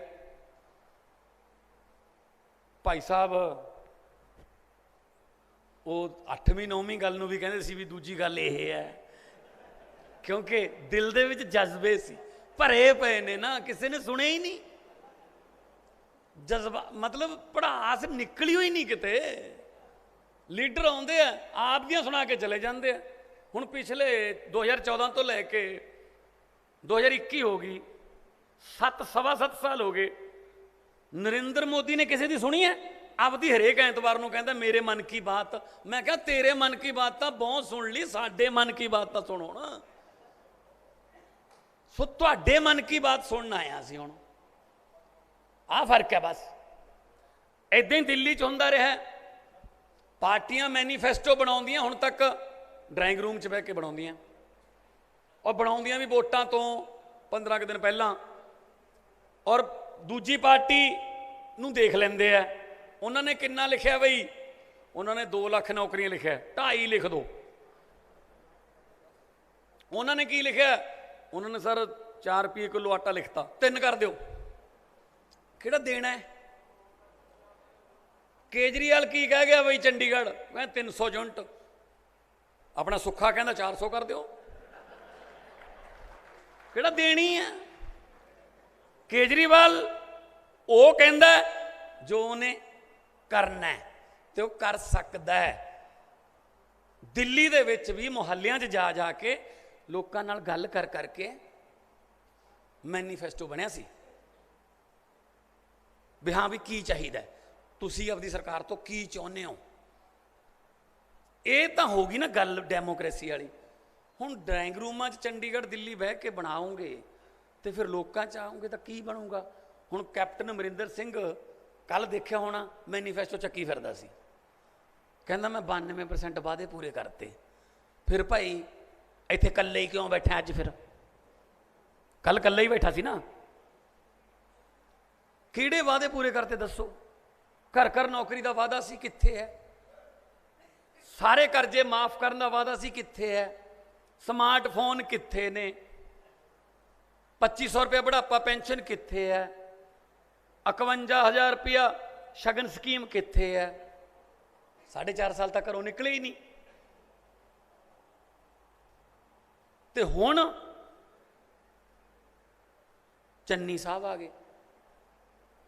ਆਏ ਤਾਂ ਉਹ ਇਸ ਕਰਕੇ ਆ ਵੀ ਬਿਜਲੀ ਦੇ ਸਮਝੌਤੇ ਰੱਦ ਕਰਾਂਗੇ, ਬਰਗਾੜੀ ਦਾ ਇਨਸਾਫ ਹੋਊਗਾ, ਮਾਫੀਆ ਰਾਜ ਖਤਮ ਹੋਊਗਾ। ਆਏ ਤਾਂ ਇਹ ਕਹਿ ਕੇ ਸੀ। 1 ਮਹੀਨਾ 5 ਦਿਨ ਹੋ ਗਏ, ਕਰਦੇ ਕੀ ਫਿਰਦੇ ਆ? ਕੋਈ ਰਾਹ 'ਚ ਜਾਂਦੀ ਡੋਲੀ ਵਾਲੀ ਕਾਰ ਰੋਕ ਲਈ, 100 ਰੁਪਇਆ ਸ਼ਗਨ ਦੇਤਾ, ਕਿਸੇ ਗਿਆਨੀ ਦੇ ਢਾਬੇ ਤੇ ਚਾਹ ਪੀ ਲਈ, ਕਿਤੇ ਤਾਰ ਢਿੱਲੀ ਲੱਗੀ ਪਲਾਸ ਨਾਲ ਉਹ ਕਸਤੀ। ਇਹ ਮੁੱਖ ਮੰਤਰੀ ਦਾ ਕੰਮ ਹੁੰਦਾ ਯਾਰ। ਬਈ ਸਕੀਮਾਂ ਬਣਾ ਤੇ ਲੋਕਾਂ ਨੂੰ ਕੋਈ ਰਾਹਤ ਦੇ। ਨਹੀਂ ਜੀ, ਕਹਿੰਦੇ ਆਹੀ ਹੈ ਸਾਡੇ ਕੋਲ, ਤਾਂ ਫਿਰ ਹੋਰ ਤਾਂ ਕੁਝ ਹੈ ਨਹੀਂ। ਸੋ ਵੀਰੋ, ਆ ਮੇਰਾ ਪਿੰਡ ਹੈ ਨਾਲ, ਇੱਕੋ ਪੱਤਣ ਦਾ ਪਾਣੀ ਪੀਂਦੇ ਹਾਂ ਆਪਾਂ। ਜੋ ਹਾਲ ਮੇਰੇ ਪਿੰਡ ਹੈ ਖੇਤੀ ਦਾ, ਉਹ ਤੁਹਾਡੇ ਪਿੰਡ ਹੈ। ਅੱਜ ਤੋਂ 25-30 ਸਾਲ ਪਹਿਲਾਂ ਮੇਰੇ ਪਿੰਡ, ਇਹ ਹਾਲਤ ਤੁਹਾਡੇ ਪਿੰਡ ਵੀ ਇਹੀ ਹੋਊਗੀ। ਅੱਜ ਤੋਂ 25-30 ਸਾਲ ਪਹਿਲਾਂ ਮੇਰੇ ਪਿੰਡ ਮੁੱਖ ਮੰਤਰੀ ਸਾਹਿਬ ਜਿਹੜੇ 4 ਟਰੈਕਟਰ ਇੰਟਰਨੈਸ਼ਨਲ ਮਹਿੰਦਰਾ ਤੇ ਸਵਰਾਜ 855 ਟਰੈਕਟਰਾਂ ਵਾਲੇ ਕਹਿੰਦੇ ਕਹਾਉਂਦੇ ਜ਼ਿਮੀਂਦਾਰ ਹੁੰਦੇ ਸੀ, ਅੱਜ ਉਹਨਾਂ ਚੋਂ 2-3 ਸਬਜ਼ੀ ਵੇਚ ਕੇ ਗੁਜ਼ਾਰਾ ਕਰਦੇ ਆ, 2-3 ਦਿਹਾੜੀਆਂ ਤੇ ਜਾਣ ਲੱਗੇ, 2-3 ਜਾ ਕੇ ਚੀਮੇ ਖੜ ਜਾਂਦੇ ਆ ਲੇਬਰ ਚੌਂਕ 'ਚ, ਸਾਨੂੰ ਕੋਈ ਦਿਹਾੜੀ ਤੇ ਲੈ ਜਾਓ। ਕਿੱਧਰ ਗਿਆ ਜ਼ਿਮੀਂਦਾਰ ਯਾਰ? ਖਤਮ ਕਰਕੇ ਰੱਖਤੇ। ਤੁਸੀਂ ਦੱਸ ਦਿਓ, ਤੁਹਾਡੇ ਪਿੰਡ ਕੋਈ ਜ਼ਿਮੀਂਦਾਰ ਖੇਤੀ ਕਰਕੇ ਉਹਦਾ ਘਰ ਵੱਡਾ ਹੋਇਆ? ਦੱਸੋ। ਉਹ ਮੁੰਡਾ ਬਿਲਕੁਲ ਸਹੀ ਕਹਿ ਰਿਹਾ ਸੀ। ਸਾਡਾ ਤਾਂ ਹੁਣ ਕੰਮ ਇਹੀ ਰਹਿ ਗਿਆ, +2 ਕਰ ਲੈ ਪੁੱਤ, 6 ਬੈਂਡ 7 ਬੈਂਡ, ਭੱਜ ਆ ਇਸ ਮੁਲਕ ਚੋਂ। ਇਹ ਮੁਲਕ ਰਹਿਣ ਦੇ ਕਾਬਿਲ ਨਹੀਂ ਰਿਹਾ ਪੁੱਤ। ਹੱਦ ਹੈ। ਭਗਤ ਸਿੰਘ ਹੋਰਾਂ ਦੀ ਆਤਮਾ ਤੜਫਦੀ ਹੋਊਗੀ ਯਾਰ। ਬਾਬੇ ਨਾਨਕ ਦੀ ਧਰਤੀ, ਸ਼੍ਰੀ ਗੁਰੂ ਗੋਬਿੰਦ ਸਿੰਘ ਹੋਰਾਂ ਦੀ ਚਰਨ ਛੋਹ ਪ੍ਰਾਪਤ ਧਰਤੀ ਜਿੱਥੇ ਆਪਾਂ ਬੈਠੇ ਹਾਂ, ਅੱਜ ਇਹਨਾਂ ਨੇ ਨਰਕ ਬਣਾ ਕੇ ਰੱਖਤੀ। ਅੱਜ ਉਹਨੂੰ ਆਪਾਂ ਛੱਡ ਕੇ ਭੱਜ ਰਹੇ ਹਾਂ। ਧਰਤੀ ਦਾ ਕੋਈ ਕਸੂਰ ਨਹੀਂ, ਲੋਕਾਂ ਦਾ ਕੋਈ ਕਸੂਰ ਨਹੀਂ। ਲੋਕ ਬਹੁਤ ਮਿਹਨਤੀ ਨੇ, ਧਰਤੀ ਬਹੁਤ ਉਪਜਾਊ ਹੈ। ਜੋ ਮਰਜ਼ੀ ਬੀਜ ਲਓ, ਮੂੰਗਫਲੀ ਬੀਜ ਲਓ, ਸੂਰਜਮੁਖੀ, ਬਾਜਰਾ, ਜੋ ਮਰਜ਼ੀ ਫਸਲ ਬੀਜ ਲਓ, ਉੱਗ ਪੂਗੀ। MSP ਹੈ ਨਹੀਂ, ਵੇਚਾਂਗੇ ਕਿੱਥੇ? ਅਜੀਰੀ ਨੇ ਖਾ ਲਏ ਝੋਨੇ ਨੇ, 500-600 ਫੁੱਟ ਤੇ ਪਾਣੀ ਚਲਾ ਗਿਆ। ਕਿੱਥੋਂ ਬੋਰ ਲਾਓਗੇ? ਇਦੋਂ ਥੱਲੇ ਵਾਲਾ ਪਾਣੀ ਵੈਸੇ ਨਹੀਂ ਕੰਮ ਦਾ ਰਿਹਾ। ਲੋਕਾਂ ਦਾ ਕੋਈ ਕਸੂਰ ਨਹੀਂ, ਇਹ ਸਰਕਾਰਾਂ ਦੀਆਂ ਨੀਤੀਆਂ ਦਾ। ਹੁਣ ਉਹ ਮੁੱਕਰ ਗਏ, FCI ਮੁੱਕਰ ਗਈ। ਅਸੀਂ ਨਹੀਂ ਝੋਨਾ ਖਰੀਦਣਾ, ਜਦੋਂ ਸਾਨੂੰ ਲੋੜ ਸੀ ਉਦੋਂ ਅਸੀਂ ਤੁਹਾਡੇ ਤੋਂ ਬਚਵਾ ਲਿਆ ਹਰੀ ਕ੍ਰਾਂਤੀ ਨਾਲ, ਤੁਹਾਡੇ ਤੋਂ ਕੰਮ ਲੈ ਲਿਆ। ਹੁਣ ਸਾਡੀਆਂ ਉੜੀਸਾ ਦੀਆਂ ਜ਼ਮੀਨਾਂ ਚੱਲ ਪਈਆਂ, ਛੱਤੀਸਗੜ੍ਹ ਦੀਆਂ ਜ਼ਮੀਨਾਂ ਚੱਲ ਪਈਆਂ, ਆਂਧਰਾ ਪ੍ਰਦੇਸ਼ ਦੀਆਂ ਜ਼ਮੀਨਾਂ ਚੱਲ ਪਈਆਂ। ਸਾਨੂੰ ਚੌਲ ਉਧਰੋਂ ਮਿਲਣ ਲੱਗ ਗਿਆ। ਧੰਨਵਾਦ। ਮੌਲੇ ਬਲਦ ਵਾਂਗੂ ਕੰਮ ਲੈ ਕੇ ਪੰਜਾਬ ਨੂੰ ਛੱਡਣ ਲੱਗੇ ਨੇ। ਕਿੱਥੇ ਜਾਵਾਂਗੇ ਹੁਣ? ਕਿੱਥੇ ਜਾਵਾਂਗੇ? ਕਿਡਨੀਆਂ ਵੇਚ ਕੇ ਧੀਆਂ ਦੇ ਵਿਆਹ ਕਰ ਰਿਹਾ ਕਿਸਾਨ। ਪਾਰਲੀਮੈਂਟ 'ਚ ਬੋਲਿਆ ਸੀ ਮੈਂ। ਗੁਰਦੇ ਵੇਚ ਕੇ, ਚੋਰੀਆਂ ਘਰ ਵਾਲੀ ਤੋਂ ਗੁਰਦੇ ਵੇਚ ਕੇ ਧੀਆਂ ਦੇ ਵਿਆਹ ਕਰਨੇ ਪੈ ਰਹੇ ਨੇ। ਕਈ ਵਾਰੀ ਤਾਂ ਡੋਲੀ ਵਾਲੇ ਦਿਨ ਵੀ ਫਾਹੇ ਲੱਗੇ ਨੇ। ਦੱਸੋ ਕੀ ਕਰੋਗੇ? ਕਿੱਥੇ ਜਾਓਗੇ? ਉਹ ਗੀਤਾਂ 'ਚ ਸਾਨੂੰ ਬੜਾ ਵੱਡੇ ਬਣਾਉਣ ਦਿਓ, ਜੱਟ ਐਂ ਕਰ ਦਿਓ, ਜੱਟ ਨੇ ਆ, ਜੱਟ ਦੀ ਰੀਸ ਕੋਈ ਨਹੀਂ ਆ, ਜੱਟ ਕਿੱਥੇ ਬਾਬਿਓ? ਆਓ ਅਸਲੀ ਪਿੰਡਾਂ ਜਾ ਕੇ ਦੇਖੋ ਯਾਰ। ਕਿੱਥੇ? ਜਿਹੜੀਆਂ ਜੀਪਾਂ ਤੁਸੀਂ ਗੀਤਾਂ 'ਚ ਦਿਖਾਉਂਦੇ ਹੋ, ਮੈਂ ਮੇਰੇ ਸਿੰਗਰ ਭਰਾਵਾਂ ਨੂੰ ਬੇਨਤੀ ਕਰਦਾ ਯਾਰ, ਕਦੇ ਪਿੰਡਾਂ 'ਚ ਆ ਕੇ ਤਾਂ ਦੇਖੋ ਯਾਰ। ਹੈਗੀਆਂ ਉਹ। ਕਹਿੰਦੇ ਕਚਹਿਰੀਆਂ 'ਚ ਮੇਲੇ ਲੱਗਦੇ ਜਦੋਂ ਪੈਂਦੀ ਹੈ ਤਰੀਕ ਕਿਸੇ ਜੱਟ ਦੀ, ਜਿਨ੍ਹਾਂ ਦੇ ਕਚਹਿਰੀਆਂ 'ਚ ਕੇਸ ਚੱਲਦੇ ਨੇ, ਪੁੱਛ ਕੇ ਦੇਖੋ ਉਹਨਾਂ ਨੂੰ। ਚੁੱਲੀਆਂ 'ਚ ਘਾਹ ਉੱਗ ਪੈਂਦੀ ਹੈ ਜਿਨ੍ਹਾਂ ਦੇ ਕੇਸ ਚੱਲਦੇ ਨੇ। ਸੋ ਵੀਰੋ, ਫੋਕੀਆਂ ਟੌਰਾਂ, ਇਹ ਫੋਕੀਆਂ ਫੜਾਂ ਦੇ ਪਿੱਛੇ ਨਾ ਲੱਗੀਏ, ਅਸਲੀਅਤ ਦੇ ਪਿੱਛੇ ਆਈਏ। ਜ਼ਮੀਨ ਹਜੇ ਵੀ ਆਪਾਂ ਨੂੰ, ਧਰਤੀ ਮਾਂ ਹੈ, ਮਾਂ ਕਦੇ ਵੀ ਕਿਸੇ ਚੀਜ਼ ਨੂੰ ਜਵਾਬ ਨਹੀਂ ਦਿੰਦੀ ਹੁੰਦੀ। ਧਰਤੀ ਮਾਂ ਹੈ, ਪਰ ਮਾਂ ਦੀ ਇੱਜ਼ਤ ਕਰੀਏ। ਮਾਂ ਕਹਿੰਦੀ ਮੈਥੋਂ ਜੋ ਮਰਜ਼ੀ ਤੁਸੀਂ ਪੁੱਤ ਲੈ ਲਓ, ਪਰ ਇੱਜ਼ਤ ਕਰੋ, ਮੈਂ ਤੁਹਾਨੂੰ ਭੁੱਖੇ ਨਹੀਂ ਮਰਨ ਦਊਂਗੀ। ਮਾਂ ਕਦੇ ਵੀ ਆਪਦੇ ਬੱਚੇ ਨੂੰ ਭੁੱਖਾ ਨਹੀਂ ਮਰਨ ਦਿੰਦੀ। ਧਰਤੀ ਨੂੰ ਗੁਰੂ ਨਾਨਕ ਸਾਹਿਬ ਨੇ ਕਿਹਾ, ਪਵਨ ਗੁਰੂ ਪਾਣੀ ਪਿਤਾ, ਮਾਤਾ ਧਰਤ ਮਹੱਤ। ਪਵਨ ਹਵਾ, ਹਵਾ ਨੂੰ ਗੁਰੂ ਦਾ ਦਰਜਾ, ਪਾਣੀ ਨੂੰ ਪਿਤਾ ਦਾ ਦਰਜਾ, ਧਰਤੀ ਨੂੰ ਮਾਤਾ ਦਾ ਦਰਜਾ ਗੁਰੂ ਸਾਹਿਬ ਨੇ। ਆਪਾਂ ਹਰ ਰੋਜ਼ ਆਪਣੇ ਗੁਰਦੁਆਰਾ ਸਾਹਿਬ ਦੇ ਸਪੀਕਰਾਂ 'ਚੋਂ ਇਹ ਪੜ੍ਹਿਆ ਜਾਂਦਾ। ਪਰ ਆਪਾਂ ਤਿੰਨੋਂ ਦਰਜੇ ਕਾਇਮ ਰੱਖੇ। ਹਵਾ ਆਪਾਂ ਨੇ ਜ਼ਹਿਰੀਲੀ ਕਰ ਲਈ, ਸਪਰੇਆਂ ਕਰ ਕਰਕੇ ਧਰਤੀ ਆਪਾਂ ਨੇ ਜ਼ਹਿਰੀਲੀ ਕਰ ਲਈ, ਪਾਣੀ ਆਪਣਾ ਕਾਲੇ ਰੰਗ ਦਾ। ਦੇਖ ਲਓ ਜਿਹੜੀ ਮਰਜ਼ੀ ਕੱਸੀ 'ਚ, ਜਿਹੜੇ ਮਰਜ਼ੀ ਨਾਲੇ 'ਚ, ਪਾਣੀ ਕਾਲੇ ਰੰਗ ਦਾ ਹੈ। ਹੁਣ ਤਾਂ ਜੇ ਕਿਸੇ ਨੇ ਕਿਸੇ ਨਹਿਰ 'ਚ ਛਾਲ ਮਾਰ ਕੇ ਖੁਦਕੁਸ਼ੀ ਕਰਨੀ ਹੋਵੇ, ਛਾਲ ਮਾਰਨ ਦੀ ਲੋੜ ਨਹੀਂ ਪੰਜਾਬ 'ਚ। ਅੱਧਾ ਘੰਟਾ ਉਹਦੇ ਕਿਨਾਰੇ ਬਹਿ ਜਾਓ, ਉਹ 'ਚੋਂ ਐਸੀਆਂ ਜ਼ਹਿਰੀਲੀਆਂ ਗੈਸਾਂ ਨਿਕਲਦੀਆਂ, ਆਪੀ ਕੰਮ ਹੋ ਜੂ ਤੁਹਾਡਾ। ਆਹ ਹਾਲਾਤ ਬਣਾਤੇ। 5 ਆਬ, 5 ਪਾਣੀਆਂ ਦੀ ਧਰਤੀ। ਆਉਣ ਵਾਲੀਆਂ ਪੀੜ੍ਹੀਆਂ ਵਾਸਤੇ ਪਾਣੀ ਛੱਡਣਾ ਹੈ ਭਾਈ ਜਾਂ ਨਹੀਂ? ਨਾ ਧਰਤੀ ਵਾਲਾ ਹੈ, ਨਾ ਨਹਿਰ ਵਾਲਾ ਹੈ, ਕੋਈ ਵੀ ਨਹੀਂ ਹੈਗਾ ਆਪਣੇ ਕੋਲ। ਤਾਂ ਉਹੀ ਨਾਮ ਦਾ ਹੀ ਸੂਬਾ ਰਹਿ ਗਿਆ ਫਿਰ ਆਪਣਾ। ਇਹਦੇ ਵਾਸਤੇ ਐਗਰੀਕਲਚਰ ਪਾਲਿਸੀਜ਼ ਬਣਾਉਣੀਆਂ ਪੈਣਗੀਆਂ। ਇਹਦੇ ਵਾਸਤੇ ਸਿਰ ਜੋੜਨੇ ਪੈਣਗੇ। ਸਰਕਾਰਾਂ ਨੂੰ ਤੇ ਲੋਕਾਂ ਨੂੰ ਆਪਸ 'ਚ ਸਿਰ ਜੋੜਨੇ ਪੈਣਗੇ, ਜਿਵੇਂ ਆਪਾਂ ਅੱਜ ਆਏ ਹਾਂ। ਮੈਨੂੰ ਪਤਾ ਗਰਦੌਰੀਆਂ ਦਾ ਜਿਹੜੀਆਂ ਹੁੰਦੀਆਂ ਨੇ, ਮੈਨੂੰ ਪਤਾ, ਮੈਂ ਖੁਦ ਸਪਰੇਆਂ ਕਰਦਾ ਰਿਹਾ ਨਰਮੇ 'ਚ, ਮੈਨੂੰ ਪਤਾ। ਹੁਣ ਤਾਂ BT ਕਾਟਨ ਆ ਗਿਆ, ਉਦੋਂ ਹੋਰ ਵੀ ਹੁੰਦੇ ਸੀ, ਸਪਰੇਆਂ ਬਹੁਤ ਜ਼ਿਆਦਾ ਹੁੰਦੀਆਂ ਸੀ। ਹਰੇਕ ਸਪਰੇਅ ਦੀ ਢੋਲੀ ਤੋਂ ਬਾਅਦ 2 ਨਿੰਬੂਆਂ ਵਾਲਾ ਪਾਣੀ ਪੀਣਾ ਪੈਂਦਾ ਵੀ ਕਿਤੇ ਚੜ੍ਹ ਨਾ ਜਾਵੇ। ਫਿਰ ਵੀ ਆਥਣ ਨੂੰ ਪਤਾ ਨਹੀਂ ਬੇਹੋਸ਼ ਹੋ ਜਾਓ। ਕੀ ਹੋਊਗਾ? ਫਲਾਣੇ ਡਾਕਟਰ ਦੇ ਲੈ ਜਾਓ।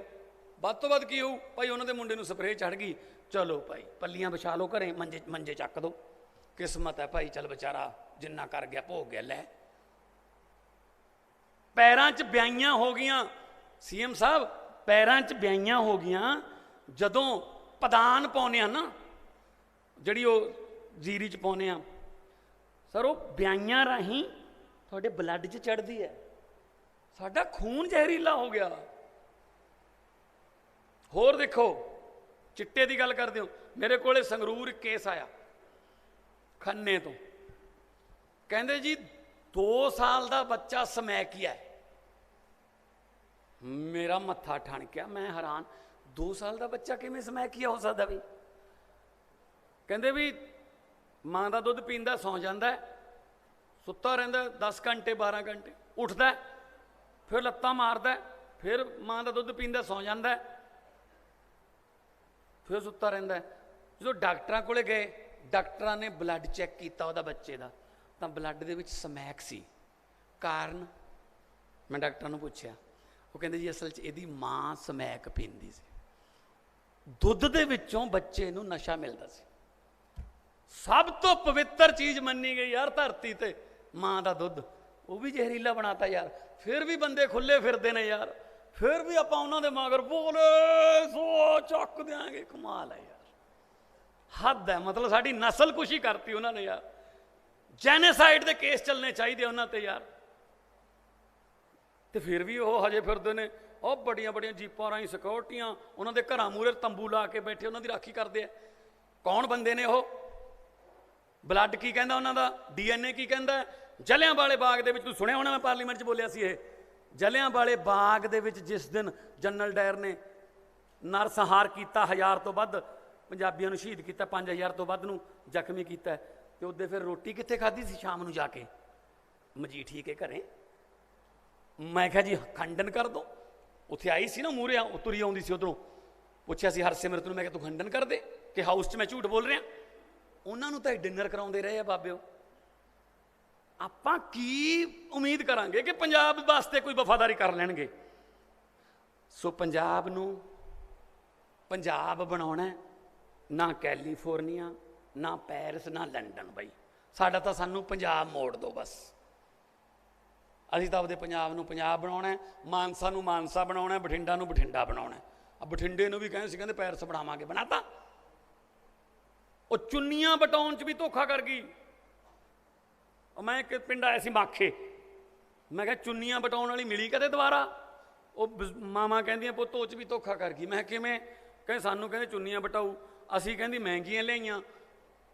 ਉਹ ਕਹਿੰਦੀ ਡਿੱਗੀ 'ਚ ਰੱਖੀ ਫਿਰਦੀ ਸੀ, ਕਹਿੰਦੀ 30 40 ਰੁਪਈਆਂ ਵਾਲੀਆਂ, ਕਹਿੰਦੀ ਉਹ ਸਾਨੂੰ ਦੇਗੀ, ਸਾਥੋਂ ਮਹਿੰਗੀਆਂ ਲੈ ਗਈ।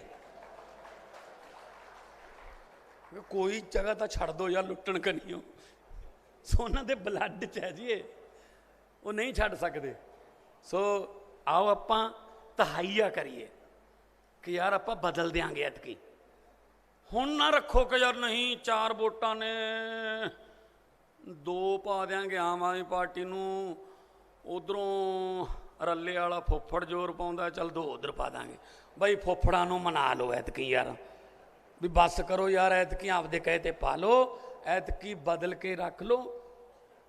5 ਸਾਲ ਵਾਸਤੇ ਦੇਖੋ ਦਿੱਲੀ ਦੇ ਵਿੱਚ 49 ਦਿਨ ਦੀ ਸਰਕਾਰ ਆਈ, 49 ਦਿਨ ਦੀ ਸਰਕਾਰ ਨੇ ਟ੍ਰੇਲਰ ਦਿਖਾਤਾ ਕਿ ਫਿਲਮ ਇੰਨੀ ਵਧੀਆ ਹੋਊਗੀ। ਉਹ ਤੋਂ ਬਾਅਦ 5 ਸਾਲ ਦੀ ਆਈ ਤਾਂ ਫਿਲਮ ਦਿੱਲੀ ਵਾਲਿਆਂ ਨੂੰ ਬਹੁਤ ਵਧੀਆ ਲੱਗੀ, ਉਹ ਕਹਿੰਦੇ ਇਹੀ ਫਿਲਮ ਦੁਬਾਰੇ ਲੱਗੂਗੀ। ਫਿਰ 5 ਸਾਲ ਦੀ ਆ ਗਈ ਤੇ ਲੈ ਸ਼ਰਤ ਲਾ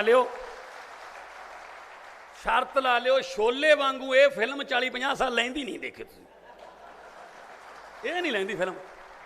ਇਦਾਂ ਹੀ ਤੁਸੀਂ ਕਹਿਣਾ ਸਾਡੇ ਵਾਲੀ ਫਿਲਮ ਲਾਓ ਤਾਂ ਸਹੀ, ਤੁਸੀਂ ਇੱਕ ਵਾਰੀ ਸਾਨੂੰ ਮੌਕਾ ਤਾਂ ਦਿਓ, ਉਦੋਂ ਬਾਅਦ ਤੁਸੀਂ ਕਹੋਗੇ ਯਾਰ ਫਿਲਮ ਇਹੀ ਚੱਲੂ ਦੁਬਾਰੇ।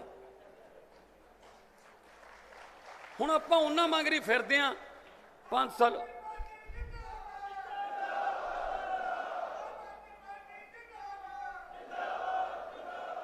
ਸੋ ਆਪਾਂ ਉਹਨਾਂ ਮਗਰ ਫਿਰਦੇ ਆਂ, ਉਹ ਲੜੀ ਜਾਂਦੇ ਕਾਂਗਰਸ ਵਾਲੇ, ਰੂਸਾ ਨਾਲ ਇਹਦੀ ਫੋਟੋ ਹੈ ਯਾਰ। ਰੂਸਾ ਮੇਰੇ ਲਈ ਮੁੱਦਾ ਨਹੀਂ ਹੈਗਾ, ਮੇਰੇ ਲਈ ਮੁੱਦਾ ਰੂਸਾ ਨਹੀਂ ਹੈਗਾ। ਮੇਰੇ ਲਈ ਪੰਜਾਬ ਦਾ ਮੁੱਦਾ ਉਹ ਮੁੰਡੇ ਨੇ ਜਿਹੜੇ ਟੈਂਕੀਆਂ ਤੇ ਚੜੇ ਬੈਠੇ ਨੇ, ਮੇਰੇ ਲਈ ਮੁੱਦਾ ਉਹ ਨੇ ਜਿਹੜੇ ਮੰਤਰੀਆਂ ਦੇ ਘਰਾਂ ਮੂਹਰੇ ਟੈਂਟ ਲਾਈ ਬੈਠੇ ਨੇ, ਮੇਰੇ ਲਈ ਮੁੱਦਾ ਉਹ ਨੇ ਜਿਹੜੇ ਉਹ ਟੀਕਰੀ ਸਿੰਘੂ ਬਾਰਡਰਾਂ ਤੇ ਬੈਠੇ ਨੇ, 700 ਸ਼ਹੀਦ ਵੀ ਹੋ ਗਿਆ। ਮੇਰੇ ਲਈ ਮੁੱਦਾ ਉਹ ਨੇ ਜਿਹੜੀਆਂ ਆਂਗਣਵਾੜੀ ਵਾਲੀਆਂ ਕੁੱਟ ਖਾਂਦੀਆਂ ਫਿਰਦੀਆਂ ਨੇ, ਮੇਰੇ ਲਈ ਮੁੱਦਾ ਉਹ ਨੇ ਜਿਹੜੇ ਕੱਚੇ ਮੁਲਾਜ਼ਮ ਜਿਨ੍ਹਾਂ ਨੂੰ ਇਹ ਡਰ ਹੈ ਕੱਲ੍ਹ ਨੂੰ ਕੱਢੇ ਪਰਸੋਂ ਨੂੰ ਕੱਢੇ, ਸਾਨੂੰ ਪੱਕੇ ਕਰ ਦਿਓ, ਸਾਨੂੰ ਪੱਕੇ ਕਰ ਦਿਓ, ਉਹ ਮੁੱਦਾ ਨੇ। ਰੂਸਾ ਮੁੱਦਾ ਕੋਈ? ਇਹ ਤਾਂ ਆਪਦੀਆਂ ਯਾਸ਼ੀ ਦੀਆਂ ਫੋਟੋਆਂ ਦਿਖਾਉਂਦੇ ਨੇ। ਪਹਿਲਾਂ ਉਹਦੇ ਨਾਲ ਪਾਰਟੀਆਂ ਕਰਦੇ ਰਹੇ, ਹੁਣ ਕਹਿੰਦੇ ਉਹ ਤਾਂ ISI ਦੀ ਅੱਤਵਾਦੀ ਪਤਾ ਨਹੀਂ ਕੀ ਹੱਦ। ਸੋ ਵੀਰੋ, ਖੇਤੀ ਨੂੰ ਬਚਾਉਣਾ ਲੋੜ ਹੈ। ਬਾਬੇ ਨਾਨਕ ਨੇ ਲਿਖਿਆ ਸੀ, ਉੱਤਮ ਖੇਤੀ ਮੱਧਮ ਵਪਾਰ ਨਖਿੱਧ ਚਾਕਰੀ। ਅੱਜ ਬਾਬਾ ਨਾਨਕ ਜੀ ਨੇ ਖੇਤੀ ਨੂੰ ਉੱਤਮ ਰੱਖਿਆ, ਵਪਾਰ ਨੂੰ ਮੱਧਮ ਤੇ ਨੌਕਰੀ ਨੂੰ ਨਖਿੱਧ। ਬਿਲਕੁਲ ਉਲਟਾ ਹੋ ਗਿਆ। ਜੇ ਨੌਕਰੀ ਮਿਲ ਜੇ ਕਹਿੰਦੇ ਕਮਾਲ ਹੋ ਗਈ, ਜੇ ਵਪਾਰ ਕਰਨ ਲੱਗਿਆ ਕਹਿੰਦੇ ਠੀਕ ਹੈ। ਖੇਤੀ ਜਿਵੇਂ ਉਹ ਕਹਿੰਦਾ ਸੀ, ਕਾਹਨੂੰ ਗਲ 'ਚ ਫਾਹਾ ਪਾਉਣਾ ਪੁੱਤ, ਇਹ ਘਾਟੇ ਦਾ ਸੌਦਾ ਹੈ। ਸੋ ਖੇਤੀ ਨੂੰ ਘਾਟੇ ਦੇ ਸੌਦੇ 'ਚੋਂ ਕੱਢਣਾ ਹੈ, ਕੋਆਪਰੇਟ ਸੁਸਾਇਟੀਆਂ ਨੂੰ ਜਿਉਂਦੀਆਂ ਕਰਨਾ ਹੈ, ਪੰਜਾਬ ਦੇ ਕਿਸਾਨ ਨੂੰ ਦੁਬਾਰੇ ਭੰਗੜਾ ਪਾਉਂਦੇ ਖੇਤਾਂ ਨੂੰ ਜਾਂਦੇ ਦੇਖਣਾ ਹੈ। ਜਦੋਂ ਮੈਂ ਪਾਰਲੀਮੈਂਟ ਦੇ ਵਿੱਚ ਖੁਦਕੁਸ਼ੀਆਂ ਦਾ ਮੁੱਦਾ ਉਠਾਉਣਾ ਕਦੇ, ਤਾਂ ਸਾਊਥ ਇੰਡੀਆ ਵਾਲੇ ਜਿਹੜੇ ਆਂਧਰਾ ਕੇਰਲਾ ਵਾਲੇ MP ਨੇ, ਉਹ ਮੈਨੂੰ ਪੁੱਛਣ ਲੱਗ ਜਾਂਦੇ ਨੇ, मान साहब ये पंजाब में भी क्या किसान खुदकुशी करते हैं? मैं क्या हाँ जी। तो यार यकीन नहीं आता इस बात पर, हमें तो लगता है पंजाब का किसान बिल्कुल खुशहाल है, वो तो गिद्दा भंगड़ा करता है, नाचता है, पंजाब का किसान बहुत खुशहाल है। मैं क्या जी MP साहब, ये PTC चैनल दियाँ मशहूरियाँ च ही खुशहाल है, नहीं तो साड़ियाँ फरदा कढ़ा के देख लो, सारियाँ लकीरां लाल है। असी तो करजे थले दबे पे हाँ, दिखाउंदे नहीं असी। हुण तां रिश्ते भी पटवारियां नूं पुछ के होण लग गए, यार दस्सी भला इन्हां दा कड्डी रिकार्ड जा भी किन्नियां क लाल लकीरां ने। सो आपदे आप नूं बचाउंदे फिरदे आ कि यार किसी नूं पता ना लगे ना, चोरियों दिहाड़ी जांदे आ कोई ना। सो किरपा करके CM साहब पंजाब दे किसान दी अणख इज्जत उन्होंने वापस दवानी है। वो कही लैके सुहागा लैके जिंदरा लैके ट्रैक्टर लैके वो मान नाल आपदे खेत जावे, ना कि मजबूरी च जावे यार फिर खेत ही जाना पैना, होर कोई हीला है नहीं। मतलब उन्होंने मजबूरी च ना ये काम करना पवे। इस खेती नूं भी आपां लाहेवंद धंधा बनाइए, प्रोडक्शन कॉस्ट घटाइए, चंगे भाव देइए और फसलों का जिहड़ा ਜਦੋਂ ਵੇਚਦੇ ਆ ਉਹਦੀ ਜਿਹੜੀ ਕੀਮਤ ਹੈ ਉਹ ਵਧੀਆ ਮਿਲੇ, ਪਲੱਸ 2 ਦਿਨਾਂ 'ਚ 1 ਦਿਨ 'ਚ ਮਿਲ ਜੇ, ਬਸ ਉਹ ਆਪਦੇ ਘਰੇ ਜਾਵੇ ਖੁਸ਼ੀ ਖੁਸ਼ੀ, ਉਹ ਆਪਦੇ ਕਬੀਲਦਾਰੀ ਦੇ ਵਿੱਚ ਮਗਨ ਰਹੇ, ਧੀਆਂ ਪੁੱਤਾਂ ਦੇ ਵਿਆਹ ਕਰੇ, ਬੱਚੇ ਪੜ੍ਹਾਵੇ ਤੇ ਬੱਚਿਆਂ ਨੂੰ ਇੱਥੇ ਹੀ ਰੱਖੇ। ਅਸੀਂ ਜਹਾਜ਼ ਜਿਹੜੇ ਨੇ ਕੈਨੇਡਾ ਅਮਰੀਕਾ ਭਰ ਭੇਜੀ ਜਾਂਦੇ ਆ, ਬ੍ਰੇਨ ਡਰੇਨ ਹੋ ਰਿਹਾ, ਦਿਮਾਗ ਬਹੁਤ ਵਧੀਆ ਦਿਮਾਗ ਜਿਹੜੇ ਬਾਹਰ ਜਾ ਰਹੇ ਨੇ। ਪੰਜਾਬ ਐਗਰੀਕਲਚਰ ਯੂਨੀਵਰਸਿਟੀ ਨੂੰ ਵੀ ਜਿਉਂਦੀ ਕਰੀਏ, ਤੁਸੀਂ ਦੇਖੋ ਪੰਜਾਬ ਐਗਰੀਕਲਚਰ ਯੂਨੀਵਰਸਿਟੀ ਬਣਾਈ ਤਾਂ ਇਸ ਕਰਕੇ ਸੀ ਕਿ ਨਵੇਂ ਖੋਜ ਕਰਿਆ ਕਰੋ, ਨਵੇਂ ਬੀਜਾਂ ਦੀ, ਨਵੀਆਂ ਸਪਰੇਆਂ ਦੀ। ਉਹਨਾਂ ਦਾ ਆਪਦਾ ਨਰਮਾ ਮਰ ਜਾਂਦਾ ਹੈ ਜਿਹੜਾ ਉਹਨਾਂ ਨੇ ਬੀਜਿਆ ਹੁੰਦਾ। ਉਹ ਕਹਿੰਦੇ ਸਾਡਾ ਤਾਂ ਆਪ ਮਰ ਗਿਆ ਸੀ, ਕੀ ਕਰੀਏ। ਉਹਨਾਂ ਕੋਲ ਪੈਸੇ ਹੈ ਨਹੀਂ ਜੀ, ਬਜਟ ਹੀ ਹੈ ਨਹੀਂ ਉਹਨਾਂ ਕੋਲ ਖੋਜਾਂ ਕਰਨ ਨੂੰ। ਉਹ ਕੀ ਕਰਨ, ਉਹ ਤਨਖਾਹਾਂ ਨਹੀਂ ਦੇ ਸਕਦੇ। ਸੋ ਮੈਨੂੰ ਉਮੀਦ ਹੈ ਸੀਐਮ ਸਾਹਿਬ ਅੱਜ ਤੁਸੀਂ ਥੋੜ੍ਹਾ ਜਿਹਾ ਰੋਡ ਮੈਪ ਜਾਂ ਥੋੜ੍ਹਾ ਜਿਹਾ ਇੱਕ ਜਿਹੜਾ ਕਿਸਾਨਾਂ ਨੂੰ ਉਹਨਾਂ ਦੀ ਮੰਜ਼ਿਲ ਵੱਲ ਦਾ ਰਸਤਾ ਜਿਹੜਾ ਉਹਦਾ ਐਰੋ, ਉਹਦਾ ਤੀਰ ਦਿਖਾ ਕੇ ਜਾਓਗੇ ਕਿ ਆਪਾਂ ਇੱਧਰ ਨੂੰ ਜਾਵਾਂਗੇ।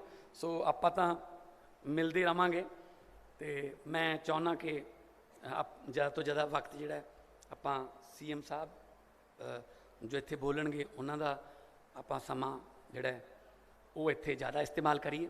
ਸੋ ਮੇਰੀ ਇੰਨੀ ਕੁ ਹਾਜ਼ਰੀ ਕਬੂਲ ਕਰਿਓ। ਬਹੁਤ ਬਹੁਤ ਧੰਨਵਾਦ। ਵਾਹਿਗੁਰੂ ਜੀ ਕਾ ਖਾਲਸਾ, ਵਾਹਿਗੁਰੂ ਜੀ ਕੀ ਫਤਿਹ।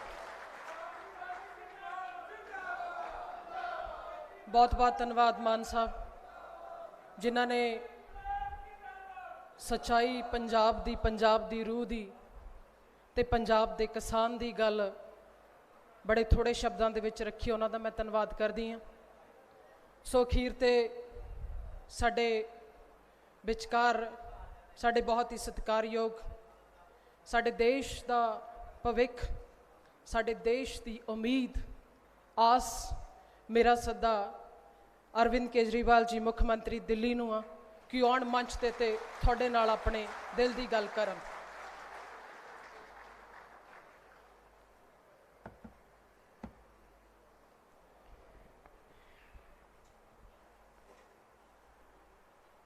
आज यहाँ पे आए हुए सभी किसान भाइयों बहनों को मेरा नमस्कार, सत श्री अकाल, वाहिगुरु जी का खालसा, वाहिगुरु जी की फतेह।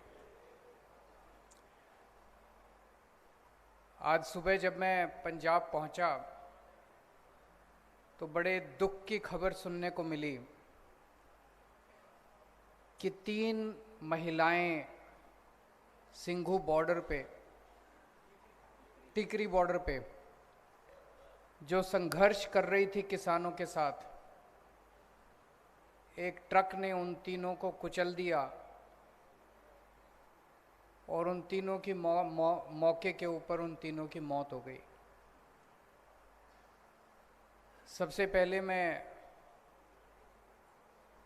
उन तीनों को श्रद्धांजलि अर्पित करता हूं।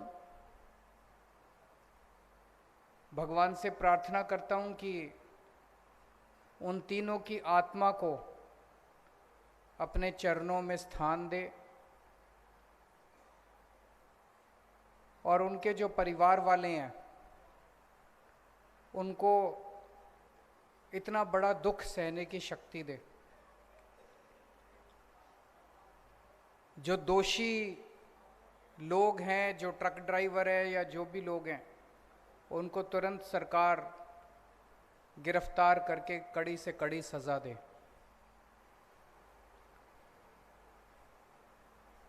पूरे देश में कहीं से भी अगर खबर आती है कि किसान ने खुदकुशी कर ली तो बहुत तकलीफ होती है, सबको तकलीफ होती है, आम लोगों को तकलीफ होती है, जनता को तकलीफ होती है। कोई सुनता है, आप लोग भी जब सुनते हो, चाहे पंजाब हो, चाहे हरियाणा हो, चाहे महाराष्ट्र हो, चाहे मध्य प्रदेश हो, कहीं अगर कोई किसान, गरीब किसान आत्महत्या करता है तो बड़ी तकलीफ होती है।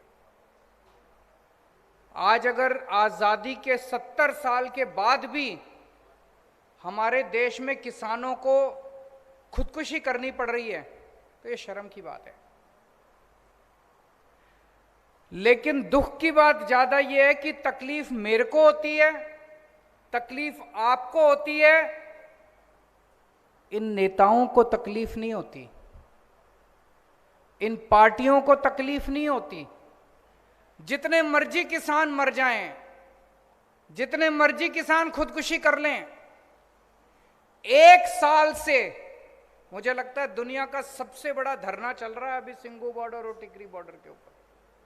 दुनिया के इतिहास का सबसे बड़ा धरना चल रहा है। 1 साल से 11 महीने से ऊपर हो गए, 11 महीने से ऊपर वहां पे बैठे हैं। 600 से ज्यादा किसान अपनी शहादत दे चुके हैं। लेकिन इन पार्टियों और इन नेताओं के इनको कोई फर्क नहीं पड़ता। आज इस मंच से मैं एक बड़ा बयान देके जा रहा हूं। हो सकता है आपको यह लगे केजरीवाल बड़ी बात कर रहा है, ऐसे नहीं हो सकता, लेकिन केजरीवाल जो कहता है वो करता है। मैं बड़ा सोच समझ के बोलता हूं।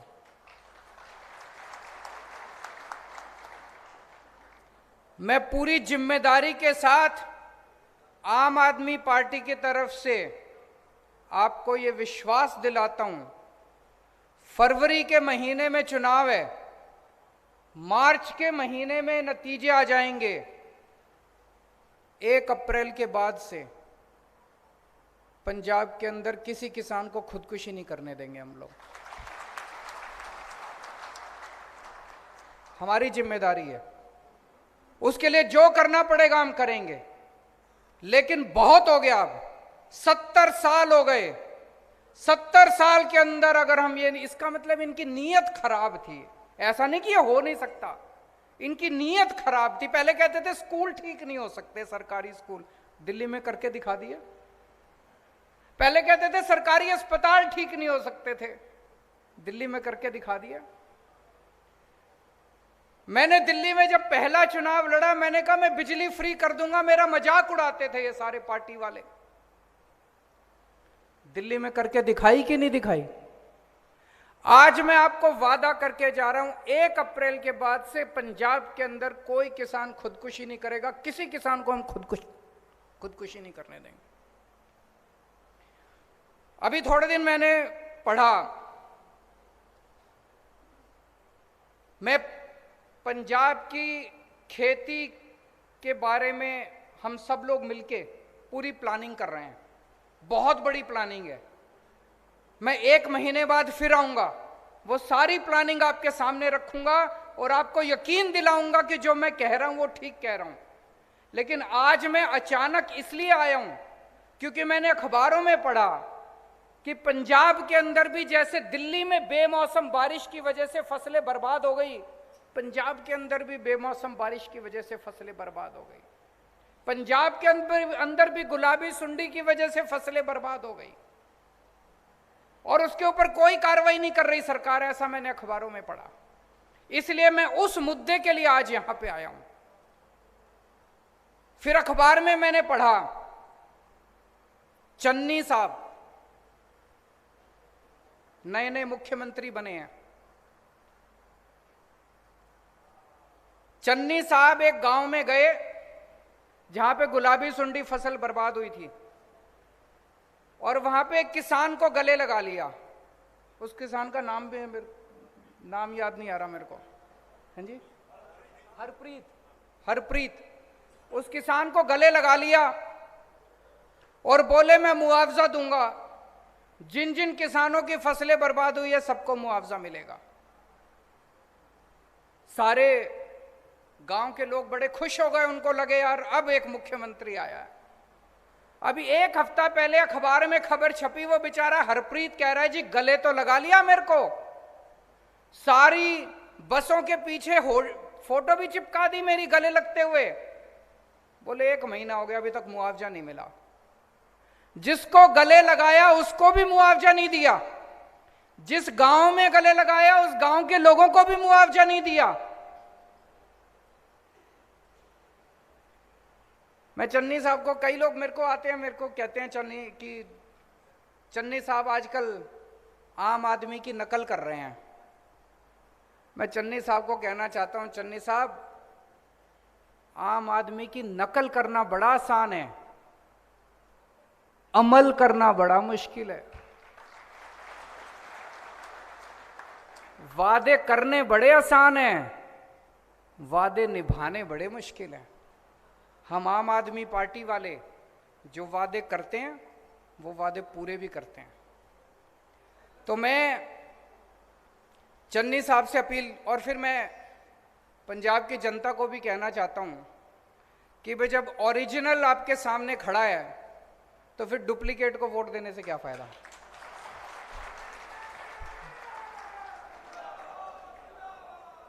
जब ओरिजिनल आपके सामने खड़े हैं तो फिर नकलची को वोट देने से क्या फायदा, डुप्लीकेट को वोट देने से क्या फायदा। ओरिजिनल को ही लो ना, ओरिजिनल माल लो मार्केट से, वोट दोगे तो ओरिजिनल माल मिल जाएगा। तो मैं आज चन्नी साहब से अपील करना चाहता हूं कि पहली बात, किसानों के साथ बैठ के, किसान जत्थेबंदियों के साथ बैठ के आप ये हिसाब लगाओ कि फसलों का जो बेमौसम बारिश से धान खराब हुई है उसका, और जो गुलाबी सुंडी की वजह से फसलें बर्बाद हुई है, नरमा बर्बाद हुआ है उसका, कितना लागत थी, कितना नुकसान हुआ। जितनी लागत थी कम से कम उतना तो भरपाई करो। ये 8,000 रुपये कहां से आ गया? 8,000 रुपये से तो किसी ने अभी बोला कि 40,000 रुपये दिए 5 एकड़ के, वो भी 37,000 काट कुट के दिए। 37,000 में हमारा क्या होगा? 37,000 में तो घर का खर्चा भी नहीं निकलेगा। तो जितनी लागत थी कम से कम उतनी लागत तो किसानों को दो। दिल्ली में हम दे रहे हैं। दिल्ली में 2015 में मेरी सरकार बनी, फरवरी के महीने में। अप्रैल के महीने में मेरे पास किसान आए, बोले जी हमारी फसल बर्बाद हो गई। मैं किसानों के साथ उनके गांव में गया, गांव के अंदर ही मीटिंग बुलाई सारे किसानों की। वहीं पे उन्होंने मेरे को सारी कैलकुलेशन करके दी। कैलकुलेशन करके उन्होंने बताया जी 18,000 रुपये एकड़ के हिसाब से हमारा नुकसान हुआ है। वहीं पे उसी गांव के अंदर अफसरों को हमने ऑर्डर करा, 20,000 रुपये एकड़ के हिसाब से हमने ऐलान कर दिया, और 3 महीने के अंदर, ऐसा नहीं कि ज्यादा, 3 महीने के अंदर सबके अकाउंट के अंदर पैसा चला गया। उसके बाद से लेके हमने पॉलिसी बना दी, तब से लेके आज तक जितनी बार पिछले 7 साल के अंदर दिल्ली के अंदर किसानों की फसलें बर्बाद हुई है, हमने 20,000 रुपये एकड़ के हिसाब से उनको मुआवजा दिया है। तो मैं चन्नी साहब से कहना चाहता हूं, अपील करना चाहता हूं कि आप भी जितना बर्बाद जो फसल की लागत है उस लागत को कम से कम आप इनको दो। और मैं पंजाब के किसानों को कहना चाहता हूं कि अगर चन्नी साहब आपको आपकी लागत नहीं देते, मेरी आपसे हाथ जोड़ के विनती है, खुदकुशी मत करो, खुदकुशी मत करो। बड़ी तकलीफ होती है, हमें भी तकलीफ होती है, हमें अपना बेटा मान लो, छोटा भाई मान लो अपना। खुदकुशी मत करो। मैं समझता हूं, मेरे को किसान बताते हैं अगर हम फसल ना लगाएं, बोले तब भी चल जाता है, लेकिन अगर पैसा खर्च करके, खाद खरीद के, बीज खरीद के अगर हम फसल लगाएं, पैसा उठा के फसल लगाएं और फसल बर्बाद हो जाए, बोला फिर तो हम कहीं के नहीं बचते, हमको पैसा वापस करना पड़ता है, पैसा वापस करने को होता नहीं है, तो हम कहीं के नहीं बचते, इसलिए आत्महत्या करने को मजबूर हो जाता है किसान। मैं आप सबसे अपील करना चाहता हूं, सारे पंजाब के किसानों से अपील करना चाहता हूं, आत्महत्या मत करना। मार्च में सरकार बनेगी, अगर चन्नी साहब ने पूरा मुआवजा नहीं दिया, 30 अप्रैल तारीख नोट कर लो, 30 अप्रैल तक आपके अकाउंट के अंदर आपका पूरा मुआवजा चला जाएगा।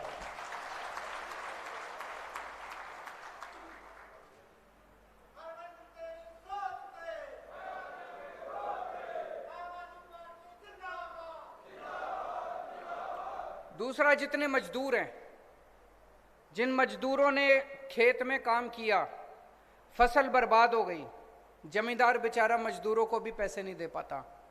मैं उन मजदूरों को भी कहना चाहता हूं कि आप भी चिंता मत करो, आपको भी उचित मुआवजा, कितना मुआवजा देंगे, लागत, जितनी लागत आती है और जितना आपके साथ बैठेंगे, किसान जत्थेबंदियों के साथ बैठेंगे। जैसे दिल्ली के अंदर मैं किसानों के साथ बैठा, किसानों ने 18,000 रुपये मांगे, हमने 20,000 रुपये दे दिए।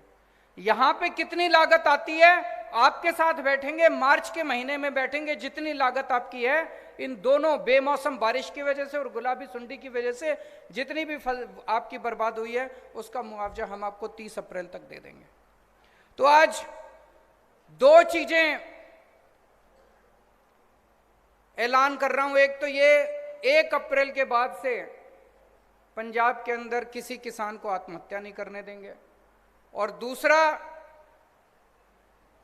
जितना आपकी लागत आती है, अगर कभी भी भविष्य के अंदर फसल बर्बाद होती है, आम आदमी पार्टी की सरकार बनने के बाद अगर कभी भी फसल बर्बाद होती है, जो लागत है उस लागत के हिसाब से आपको उचित मुआवजा दिया जाएगा। और तीसरी चीज, अभी अगर चन्नी साहब आप लोगों को उचित मुआवजा नहीं देते, कृपया हाथ जोड़ के अपील है, आप कोई गलत कदम मत उठा लेना। 30 अप्रैल तक आपके अकाउंट के अंदर हम मुआवजा आपके अकाउंट के अंदर डलवा देंगे। अभी आप सब लोगों के मैं सुझाव सुन रहा था, बहुत अच्छे आप लोगों के सुझाव थे, मैंने नोट कर लिए। एक आया कि नकली दूध बिक रहा है बहुत ज़्यादा, अगर नकली दूध बंद कर दिया जाए तो बहुत सारे किसान हैं जो डेयरी के जरिए उनकी इनकम भी बढ़ेगी और लोगों को असली दूध पीने को मिलेगा। इसको जरूर लागू करेंगे। एक सुझाव आया, पशुओं का बीमा कराना चाहिए, बहुत अच्छा सुझाव है। एक किसी ने, शायद हमारा दिल्ली का वो जो हमने घोल बनाया है, पराली, अभी एक किसान पराली जलाने के लिए मजबूर होता है, मजबूरी में जलानी पड़ती है। एक किसान भाई ने बताया कि जी सबसे ज्यादा जब वो किसान अपने खेत की पराली जलाता है, सबसे ज्यादा धुआं तो उस किसान के परिवार को झेलना पड़ता है, वो किसान बीमार होता है उस धुएं की वजह से। दिल्ली के अंदर हमने क्या किया, हमने घोल बनाया है। उस घोल को अगर आप अपने खेत में छिड़क दो तो आपकी पूरी वो जो पराली है वो गल जाती है और गल के खाद बन जाती है वो 10 से 15 दिन के अंदर। और उसके अंदर वो, उसके बाद वो खाद जो है वो आपके खेत को और ज्यादा उपजाऊ करती है, आपकी अगली फसल जो है वो और बढ़ती है। ये घोल, पूरा घोल दिल्ली सरकार अपने पैसे पे बनवाती है और अपने पैसे पे पूरी दिल्ली के सारे किसानों के खेत में फ्री छिड़काव करती है। ये हम पंजाब में भी करेंगे, आपको पराली जलाने की जरूरत नहीं पड़ेगी, आपके खेतों के अंदर उस घोल का छिड़काव फ्री में करेंगे। लेकिन एक और बड़ी मजे की बात है, पंजाब के अंदर मैंने कई लोगों से बात करी, पराली से कोयला बनता है, पराली से बिजली बनती है, पराली से गत्ता बनता है। और ये पंजाब के अंदर मैंने 6-7 ऐसी फैक्ट्रियां देखी हैं, उन सारे फैक्ट्री वालों को मैंने दिल्ली बुला के उनसे बात की। आप सोच के देखो, अगर पूरे पंजाब के अंदर हम इतनी सारी फैक्ट्रियां लगा दें जो पराली को इस्तेमाल करके कोयला बनाने लगे, बिजली बनाने लगे, एक तो किसान को 1000 रुपए एकड़ के हिसाब से पराली के पैसे मिलने लगेंगे, जलाने की जरूरत नहीं पड़ेगी। और वो फैक्ट्री वाला खुद आपकी पराली काट के ले जाएगा, आपका कोई पैसा नहीं लगेगा, आपको 1000 रुपए एकड़ मिलेगा। और पूरे पंजाब के अंदर इतनी फैक्ट्रियां लग सकती हैं कि इतने बच्चों को रोजगार मिलेगा। अभी एक किसी ने बोला एग्रो प्रोसेसिंग इंडस्ट्री लगाने के लिए, बहुत अच्छा सुझाव है। तो ये जैसे पराली है, इसी तरह से न जाने कितनी एग्रो प्रोसेसिंग इंडस्ट्री लगा सकते हैं। और उसमें अपने को अंबानी अडानी को नहीं लाना, किसानों के ग्रुप मिलके, किसानों के बच्चों के ग्रुप मिलके, अब आपको कनाडा भेजने की जरूरत नहीं है अपने बच्चों को, यहीं पे आपके गांव के अंदर इंडस्ट्री लगाएंगे, आपके शहर के अंदर इंडस्ट्री लगाएंगे। इतनी इंडस्ट्री लग सकते हैं, इतना विकास हो सकता है। एक किसी ने बड़ा अच्छा सुझाव दिया डीएपी की फैक्ट्री लगाने का, बिल्कुल सही बोल रहे हैं कि हमारे किसान, गरीब किसान उन्हीं की फैक्ट्री में जाके काम करते हैं और वहीं का डीएपी जो है हमारे पंजाब के अंदर इस्तेमाल हो। हम क्यों नहीं लगा सकते डीएपी की फैक्ट्री? लगानी चाहिए। बहुत अच्छे अच्छे सुझाव आए हैं, इन सारे सुझावों को मैंने नोट किया है। और अंत में वो अमनप्रीत ने जो बोला था, वो कहाँ है वो लड़का अमनप्रीत? बच्चे, मैं आपको भरोसा दिलाना चाहता हूं, हम मिलके करेंगे। जैसे दिल्ली के अंदर हमने स्कूल बदल दिए, सरकारी स्कूलों के इस साल नतीजे, सरकारी स्कूलों के बच्चों के 99.8% नतीजे आए, 99.8% नतीजे। सोच सकते हो, सरकारी स्कूलों के बच्चों के नतीजे 99.8% आए हैं। अगर हम दिल्ली के सरकारी स्कूल बदल सकते हैं, दिल्ली के सरकारी अस्पताल बदल सकते हैं, दिल्ली की बिजली, पानी, सड़कें बदल सकते हैं, तो पंजाब की खेती भी बदल सकते हैं, मिलके बदल सकते हैं। तो मैं आपको यकीन दिलाना चाहता हूं पंजाब के अंदर जब मौका मिलेगा खेती को इज्जत का धंधा बनाएंगे, खेती को मुनाफे का धंधा बनाएंगे। और जो अभी भगवंत भाई ने बोला कि सबसे ऊपर पहले नंबर पे खेती होगी, दूसरे नंबर पे व्यापार होगा और तीसरे नंबर पे नौकरी होगी, इसको वैसे ही करेंगे। इसकी मैं पूरी, जैसा मैंने कहा, बहुत बड़ी प्लानिंग कर रहे हैं हम लोग। 1-1.5 महीने के बाद मैं दोबारा आपके बीच में आऊँगा सारी पूरी प्लानिंग करके। आज केवल इस चीज़ के लिए आया था क्योंकि दिल में बड़ी तकलीफ हो रही थी कि किसान आत्महत्या कर रहे हैं। आज आपको ये कहने के लिए आया था आत्महत्या मत कीजिए, इंतज़ार कीजिए, 6 महीने के बाद आम आदमी पार्टी की सरकार आ रही है, मिलके पंजाब को बदलेंगे।